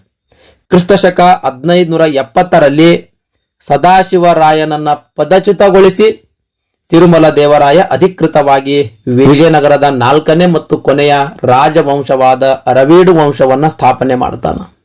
ಸದಾಶಿವರಾಯನನ್ನ ಪದಚ್ಯುತಗೊಳಿಸಿ ವಿಜಯನಗರ ಸಾಮ್ರಾಜ್ಯದ ಅರಸನಾಗ್ತಾನ್ರಿ. ಅಂದ್ರೆ ವಿಜಯನಗರವನ್ನ ಆಳ್ವಿಕೆ ಮಾಡಿರುವಂತಹ ಕೊನೆಯ ರಾಜವಂಶ ಯಾವ್ದ್ರಿ? ಅರವೀಡು ರಾಜವಂಶ. ಓಕೆ ರೀ. ಈ ರಾಜವಂಶವನ್ನ ಸ್ಥಾಪಿಸ್ತಾನ, ಅರವೀಡು ರಾಜವಂಶವನ್ನ ಸ್ಥಾಪಿಸ್ತಾನ. ಯುದ್ಧದಲ್ಲಿ ಅಪಾರ ಹಾನಿಗೊಳಗಾಗಿರುವಂತಹ ಸೈನ್ಯವನ್ನ ಮರು ಸಂಘಟಿಸ್ತಾನ ಮರು ಸಂಘಟಿಸಿ ಹೊಸ ಸೈನಿಕರ ನೇಮಕಾತಿ ಮತ್ತು ಕೋಟೆಗಳ ಬಲವರ್ಧನೆಯ ಮೂಲಕ ರಕ್ಷಣಾ ವ್ಯವಸ್ಥೆಯನ್ನ ಬಲಪಡಿಸ್ತಾನ. ಸಾಮ್ರಾಜ್ಯ ದುರ್ಬಲಗೊಂಡಾಗ ಅಂದ್ರೆ ತಾಳಿಕೋಟೆ ಯುದ್ಧ ಸೋತ ಮೇಲೆ ವಿಜಯನಗರ ಸಾಮ್ರಾಜ್ಯ ಬಹಳ ದುರ್ಬಲ ಆಗ್ತದ್ರಿ. ಇಂಥ ಒಂದು ಸನ್ನಿವೇಶದಲ್ಲಿ ಹಲವಾರು ಪಾಳೆಗಾರರು ಮತ್ತು ನಾಯಕರುಗಳು ಸ್ವತಂತ್ರರಾಗ್ಲಕ್ ಪ್ರಯತ್ನ ಮಾಡ್ತಾರ. ಇಂಥ ಒಂದು ಸಂದಿಗ್ಧ ಪರಿಸ್ಥಿತಿಯಲ್ಲಿ ತಿರುಮಲ ದೇವರಾಯ ಸೈನಿಕ ಕಾರ್ಯಾಚರಣೆಗಳಿಂದ ಅವರನ್ನ ಹದ್ದುಬಸ್ತಿಯಲ್ಲಿಡ್ತಾನ. ಅಂದ್ರೆ ಸ್ವತಂತ್ರರಾಗಕ್ಕೆ ಬಿಡಂಗಿಲ್ಲ ಸ್ನೇಹಿತರೆ. ತಿರುಮಲ ದೇವರಾಯನ ನಂತರ ಆತನ ಮಗ 1ನೇ ಶ್ರೀರಂಗ ಪಟ್ಟಕ್ಕೆ ಬರ್ತಾನ. 1ನೇ ಶ್ರೀರಂಗ ವಿಜಯನಗರ ಸಾಮ್ರಾಜ್ಯದ ಅರಸನಾಗ್ತಾನ. ಇದಿಷ್ಟು ತಿರುಮಲ ದೇವರಾಯನ ಕುರಿತು ಮಾಹಿತಿಯಾಗಿತ್ತು. ನೆಕ್ಸ್ಟ್ 100ನೇ ಪ್ರಶ್ನೆ, ಅರವೀಡು ರಾಜವಂಶದ ಸ್ಥಾಪಕರು ಯಾರು ಅಂತ ಪ್ರಶ್ನೆ ಕೇಳಿರುವಂತದ್ದು. ಆಪ್ಷನ್ ಡಿ ಸರಿಯಾದ ಉತ್ತರ, ತಿರುಮಲ ದೇವರಾಯ. ತಿರುಮಲ ದೇವರಾಯ ಅರವೀಡು ರಾಜವಂಶದ ಸ್ಥಾಪಕ. ನೆಕ್ಸ್ಟ್ 101ನೇ ಪ್ರಶ್ನೆ, ಪೆನುಗೊಂಡವನ್ನ ತನ್ನ ರಾಜಧಾನಿಯನ್ನಾಗಿ ಮಾಡಿಕೊಂಡಿದ್ದ ಅರವೀಡು ರಾಜವಂಶದ ಮೊದಲ ದೊರೆ ಯಾರು ಅಂತ ಪ್ರಶ್ನೆ ಕೇಳಾರ. ಆಪ್ಷನ್ ಸಿ ಸರಿಯಾದ ಉತ್ತರ, ಅರವೀಡು ರಾಜವಂಶದ ಮೊದಲ ದೊರೆ ಅಥವಾ ಅರವೀಡು ವಂಶದ ಸ್ಥಾಪಕ ತಿರುಮಲ ರಾಯ. ಈ ತಿರುಮಲ ರಾಯನೇ ಪೆನುಕೊಂಡವನ್ನ ತನ್ನ ರಾಜಧಾನಿಯನ್ನಾಗಿ ಮಾಡಿಕೊಂಡು ಆಳ್ವಿಕೆ ಮುಂದುವರೆಸ್ತಾನ. ನೆಕ್ಸ್ಟ್ 1ನೇ ಶ್ರೀರಂಗ, ಈತ ತಿರುಮಲ ದೇವರಾಯನ ಮಗಾರಿ. ಕ್ರಿಸ್ತ ಶಕ 1572ರಿಂದ 1586ರವರೆಗೆ ಆಳ್ವಿಕೆ ಮಾಡ್ತಾನ. ವಿಜಯನಗರ ಸಾಮ್ರಾಜ್ಯದ ಅರವೀಡು ವಂಶದ 2ನೇ ಅರಸ ಈತ. 1ನೇ ಶ್ರೀರಂಗ ವಿಜಯನಗರ ಸಾಮ್ರಾಜ್ಯ ಆಳ್ವಿಕೆ ಮಾಡಿರುವಂತ ಅರವೀಡು ವಂಶದ 2ನೇ ಅರಸ. ಅದೇ ರೀತಿ ಈತ ತಿರುಮಲ ದೇವರಾಯನ ಹಿರಿಯ ಮಗ. ಈತ ಪೆನುಕೊಂಡವನ್ನ ರಾಜಧಾನಿಯನ್ನಾಗಿ ಇಟ್ಕೊಂಡು ಆಡಳಿತ ನಡೆಸ್ತಾನ. ಅಂದ್ರ ತಿರುಮಲ ದೇವರಾಯ ಆಳ್ವಿಕೆ ಮಾಡ್ಬೇಕಾದ್ರೂ ಪೆನುಕೊಂಡ ರಾಜಧಾನಿ ಇತ್ತು, ಓಕೆನಾ. ಇದೇ ರಾಜಧಾನಿಯನ್ನಾಗಿ ಇಟ್ಟುಕೊಂಡು ಅಂದ್ರೆ ರಾಜಧಾನಿ ಬದಲಾವಣೆ ಮಾಡದೇನೆ ಆಡಳಿತ ಮುಂದುವರಿಸ್ತಾನ. ಈ 1ನೇ ಶ್ರೀರಂಗ ಆಳ್ವಿಕೆಯ ಕಾಲದಲ್ಲಿ ದಕ್ಕನ್ ಸುಲ್ತಾನರು, ಅದರಲ್ಲಿ ವಿಶೇಷವಾಗಿ ಬಿಜಾಪುರ ಮತ್ತು ಗೋಲ್ಕೊಂಡ ಸುಲ್ತಾನರು ಸತತವಾಗಿ ವಿಜಯನಗರ ಸಾಮ್ರಾಜ್ಯದ ಮೇಲೆ ಆಕ್ರಮಣ ಮಾಡ್ತಿರ್ತಾರೆ. ಇವರ ವಿರುದ್ಧ ಹೋರಾಟದಲ್ಲೇ ಈತನ ಸಮಯ ಕಳೆದೋಗ್ತದ. ಈ ದಕ್ಕನ್ ಸುಲ್ತಾನರಾದ ಬಿಜಾಪುರ ಮತ್ತು ಗೋಲ್ಕೊಂಡ ಸುಲ್ತಾನರ ಆಕ್ರಮಗಳನ್ನ ಹಿಮ್ಮೆಟ್ಟಿಸುವಲ್ಲೇ ಈತನ ಸಮಯ ಕಳೆದು ಹೋಗ್ತದ್ರಿ. ಕ್ರಿಸ್ತಶಕ 1576ರಲ್ಲಿ ಬಿಜಾಪುರದ ಸುಲ್ತಾನ ಪೆನುಕೊಂಡದ ಮೇಲೆ ದಾಳಿ ಮಾಡ್ತಾನ. ಈ ರೀತಿ ದಾಳಿ ಮಾಡಿದಾಗ 1ನೇ ಶ್ರೀರಂಗ ಅದನ್ನ ಯಶಸ್ವಿಯಾಗಿ ಹಿಮ್ಮೆಟ್ಟಿಸ್ತಾನ. ಈತನನ್ನ ಹಿಮ್ಮೆಟ್ಟಿಸ್ತಾನ ಸ್ನೇಹಿತರೆ. ಸುಲ್ತಾನರ ಆಕ್ರಮಣಗಳಿಂದಾಗಿ ಕೃಷ್ಣಾ ನದಿಯ ದಕ್ಷಿಣಕ್ಕಿದ್ದ ಅನೇಕ ಪ್ರದೇಶಗಳ ಸಾಮ್ರಾಜ್ಯದ ಕೈತಪ್ಪಿ ಹೋಗ್ತಾವ. ಸಾಮ್ರಾಜ್ಯದ ಒಳಗೂ ಕೂಡ ಆಂತರಿಕ ಒಳ ಜಗಳಗಳು ಸ್ಟಾರ್ಟ್ ಆಗ್ತಾವ. ಅಂದ್ರೆ ಮದುರೈ ಮತ್ತು ಜಿಂಜಿಯ ನಾಯಕರು ಸ್ವತಂತ್ರರಾಗ್ಲಕ್ಕ ಪ್ರಯತ್ನ ಮಾಡ್ತಿರ್ತಾರೆ. ಹಾಗಾಗಿ ಅವರು ಬಂಡಾಯ ಹೇಳ್ತಿರ್ತಾರೆ. 1ನೇ ಶ್ರೀರಂಗ ಈ ಬಂಡಾಯಗಳನ್ನು ಕೂಡ ಎದುರಿಸಬೇಕಾಗ್ತದೆ. ಒಂದು ಕಡೆ ದಕ್ಕನ್ ಸುಲ್ತಾನರ ಆಕ್ರಮಣಗಳು, ಇನ್ನೊಂದು ಕಡೆ ಆಂತರಿಕ ಬಂಡಾಯಗಳು, ಇವೆಲ್ಲವೂ ಕೂಡ ಈ 1ನೇ ಶ್ರೀರಂಗ ಎದುರಿಸಬೇಕಾಗ್ತದೆ. ಈತ ಧೈರ್ಯಶಾಲಿ ಯೋಧನಾಗಿದ್ರೂ ಕೂಡ ತನ್ನ ಚಿಕ್ಕಪ್ಪ ಅಳಿಯ ರಾಮರಾಯನ ಕಾಲದಲ್ಲಿದ್ದ ವೈಭವಯುತವಾದ ವಿಜಯನಗರ ಸಾಮ್ರಾಜ್ಯವನ್ನ ಮರುಕಳಿಸ್ಲಾಕ ಸಾಧ್ಯ ಆಗಂಗಿಲ್ಲ ಸ್ನೇಹಿತರೆ. 1ನೇ ಶ್ರೀರಂಗನಿಗೆ ಮಕ್ಕಳು ಇರಲಿಲ್ಲ ಸ್ನೇಹಿತರೆ. ಹಾಗಾಗಿ ಅವನ ತಮ್ಮನಾದ 2ನೇ ವೆಂಕಟ ಅಥವಾ ವೆಂಕಟಪತಿ ರಾಯ ಅಧಿಕಾರಕ್ಕೆ ಬರ್ತಾನ್ರಿ. 2ನೇ ವೆಂಕಟಪತಿ ರಾಯ, ಈತನನ್ನ 2ನೇ ವೆಂಕಟ ಅಂತಲೂ ಕೂಡ ಕರೀತಾರ. ಈತ ಕ್ರಿಸ್ತಶಕ 1607ರಲ್ಲಿ ವೆಲ್ಲೂರಿನಲ್ಲಿ ಪೋರ್ಚುಗೀಸ್ ಜೆಸೂಟ್ ಪಾದ್ರಿಗಳನ್ನ ವಾಸಿಸುವುದಕ್ಕಾಗಿ ಮತ್ತು ಚರ್ಚ್ ಅನ್ನ ನಿರ್ಮಿಸಲಕ್ಕ ಅನುಮತಿಯನ್ನ ನೀಡ್ತಾರ. ಮೋಸ್ಟ್ ಇಂಪಾರ್ಟೆಂಟ್ ರೀ, ವೆಲ್ಲೂರಿನಲ್ಲಿ ಪೋರ್ಚುಗೀಸ್ ಪಾದ್ರಿಗಳನ್ನ ವಾಸಿಸುವುದಕ್ಕಾಗಿ ಮತ್ತು ಚರ್ಚ್ಗಳನ್ನ ನಿರ್ಮಿಸುವುದಕ್ಕಾಗಿ ಅನುಮತಿ ನೀಡ್ತಾರೆ. ನೆಕ್ಸ್ಟ್ ವೆಂಕಟಪತಿ ರಾಯನು ವೈಷ್ಣವ ಧರ್ಮದ ಪರಮ ಭಕ್ತನಾಗಿರ್ತಾನೆ ಸ್ನೇಹಿತರೆ. ಈ ರೀತಿ ವೈಷ್ಣವ ಧರ್ಮದ ಪರಮ ಭಕ್ತನಾಗಿದ್ರೂ ಕೂಡ ಯುರೋಪಿಯನ್ ಮಿಷನರಿಗಳಿಗೆ ಧರ್ಮ ಪ್ರಚಾರ ಮಾಡುವುದಕ್ಕಾಗಿ ಮತ್ತು ಚರ್ಚ್ಗಳನ್ನ ಕಟ್ಟುವುದಕ್ಕಾಗಿ ಅನುಮತಿ ನೀಡುವ ಮೂಲಕ ತಮ್ಮ ಧಾರ್ಮಿಕ ಸಹಿಷ್ಣುತೆಯನ್ನ ಪ್ರದರ್ಶನ ಮಾಡ್ತಾನೆ. ಅಂದ್ರೆ ಎಲ್ಲಾ ಧರ್ಮದವರಿಗೂ ಈತ ಪ್ರೋತ್ಸಾಹ ನೀಡ್ತಾನ್ರಿ. ಈತನ ಕಾಲದಲ್ಲಿ ಸಾಮ್ರಾಜ್ಯದ ರಾಜಧಾನಿ ಚಂದ್ರಗಿರಿಯಿಂದ ವೆಲ್ಲೂರಿಗೆ ಸ್ಥಳಾಂತರಗೊಳ್ಳುತ್ತಾದ. ವೆಲ್ಲೂರು ಮಾತ್ರವಲ್ಲದೆ ನೆಲ್ಲೂರು ಮತ್ತು ಚಂದ್ರಗಿರಿಯಲ್ಲಿಯೂ ಕೂಡ ಚರ್ಚ್ಗಳನ್ನ ನಿರ್ಮಿಸ್ಲಕ್ ಅನುಮತಿ ನೀಡ್ತಾನ. 2ನೇ ವೆಂಕಟ ಮತ್ತು ಆತನ ಸಹೋದರರಾದ ರಾಮದೇವನ ಕಲಹವೇರ್ಪಟ್ಟಿದ್ದಾಗ ಮೈಸೂರಿನ ರಾಜ ಒಡೆಯರು ಶ್ರೀರಂಗಪಟ್ಟಣವನ್ನ ಮುತ್ತಿಗೆ ಹಾಕಿ ಅದನ್ನ ವಶಪಡಿಸಿಕೊಳ್ತಾರೆ. ಇಲ್ಲಿ ಅಣ್ಣತಮ್ಮಂದರ ಜಗಳ ನಡೀತಾ ಇತ್ತು. ಮೈಸೂರಿನ ರಾಜ ಒಡೆಯರ್ ಶ್ರೀರಂಗಪಟ್ಟಣವನ್ನ ವಶಪಡಿಸಿಕೊಳ್ತಾರೆ. ಎರಡನೇ ವೆಂಕಟ ರಾಜ ಒಡೆಯರೊಂದಿಗೆ ಯುದ್ಧಕ್ಕೆ ಇಳಿಯದೇನೆ ಒಪ್ಪಂದ ಮಾಡಿಕೊಂಡು ಉಮ್ಮತ್ತೂರು ಹಾಗೂ ಅದರ ಸುತ್ತಮುತ್ತಲಿನ ಪ್ರದೇಶಗಳನ್ನ ರಾಜ ಒಡೆಯರಿಗೆ ಬಿಟ್ಟುಕೊಡ್ತಾರೆ.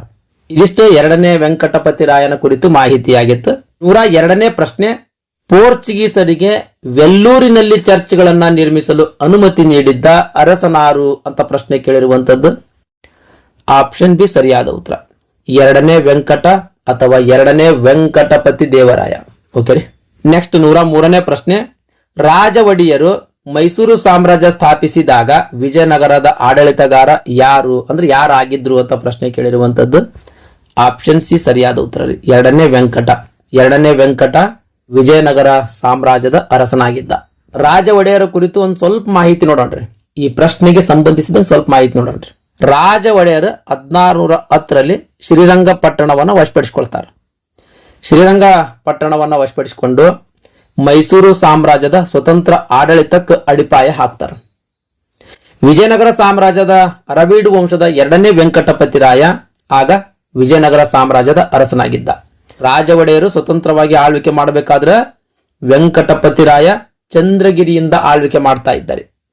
ರಾಜ ಒಡೆಯರು ಶ್ರೀರಂಗಪಟ್ಟಣದ ಮೇಲಿನ ವಿಜಯದ ನಂತರ ವೆಂಕಟಪತಿ ರಾಯರು ಅವರಿಗೆ ಮೈಸೂರು ಭಾಗದ ಮೇಲೆ ಆಡಳಿತ ನಡೆಸಕ್ ಅಧಿಕೃತ ರಾಜಮುದ್ರೆಯನ್ನ ನೀಡಿ ಅನುಮೋದನೆ ನೀಡ್ತಾರ, ಅಪ್ರೂವಲ್ ಕೊಡ್ತಾರ. ಅಂದ್ರೆ ರಾಜ ಒಡೆಯರು ಶ್ರೀರಂಗಪಟ್ಟಣ ವಶಪಡಿಸಿಕೊಂಡ್ಮೇಲೆ ವೆಂಕಟಪತಿ ರಾಯ ಏನ್ ಮಾಡ್ತಾನ, ಮೈಸೂರು ಭಾಗದ ಎಲ್ಲಾ ಪ್ರದೇಶಗಳ ರಾಜ ಒಡೆಯರಿಗೆ ನೀಡಿ ಅವರಿಗೆ ಆಡಳಿತ ನಡೆಸಕ್ಕ ಅಧಿಕೃತ ರಾಜಮುದ್ರೆಯನ್ನ ನೀಡಿ ಅನುಮೋದನೆ ಮಾಡ್ತಾರ, ಅಂದ್ರೆ ಅಪ್ರೂವಲ್ ಕೊಡ್ತಾರ. ಅಲ್ಲಿಂದ ರಾಜ ಒಡೆಯರು ಸ್ವತಂತ್ರವಾಗಿ ಆಳ್ವಿಕೆ ನಡೆಸಕ್ ಸ್ಟಾರ್ಟ್ ಮಾಡ್ತಾರ. ಸ್ನೇಹಿತರೆ, ಇದಿಷ್ಟು ವಿಜಯನಗರ ಸಾಮ್ರಾಜ್ಯ ಅಧ್ಯಯನದ 3ನೇ ವಿಡಿಯೋ ರೀ. ಈ ವಿಡಿಯೋ ನಿಮ್ಗೆ ಇಷ್ಟ ಆಗ್ಯದ ಅಂತ ಅನ್ಕೊಳ್ತೀನಿ. ಓಕೆ ರೀ. ಇನ್ನು ಉಳಿದಿರ್ತಕ್ಕಂಥ ಅಧ್ಯಾಯ ಮುಂದಿನ ವಿಡಿಯೋದಾಗ ಕಂಟಿನ್ಯೂ ಮಾಡೋಣ ಸ್ನೇಹಿತರೆ. ಈ ವಿಡಿಯೋ ನಿಮ್ಗೆ ಇಷ್ಟ ಆಗಿತ್ತು ಅಂದ್ರೆ ದಯಮಾಡಿ ಲೈಕ್ ಬಟನ್ ಮೇಲೆ ಪ್ರೆಸ್ ಮಾಡ್ರಿ. ಅದೇ ರೀತಿ ನಿಮ್ಮ ಫ್ರೆಂಡ್ಸರಿಗೂ ಕೂಡ ಶೇರ್ ಮಾಡ್ರಿ ಅಂತ ವಿನಂತಿಸಿಕೊಳ್ತಾ ಇವತ್ತಿನ ವಿಡಿಯೋ ಮುಗಿಸ್ತಾ ಇದ್ದೀನಿ. ಧನ್ಯವಾದಗಳು.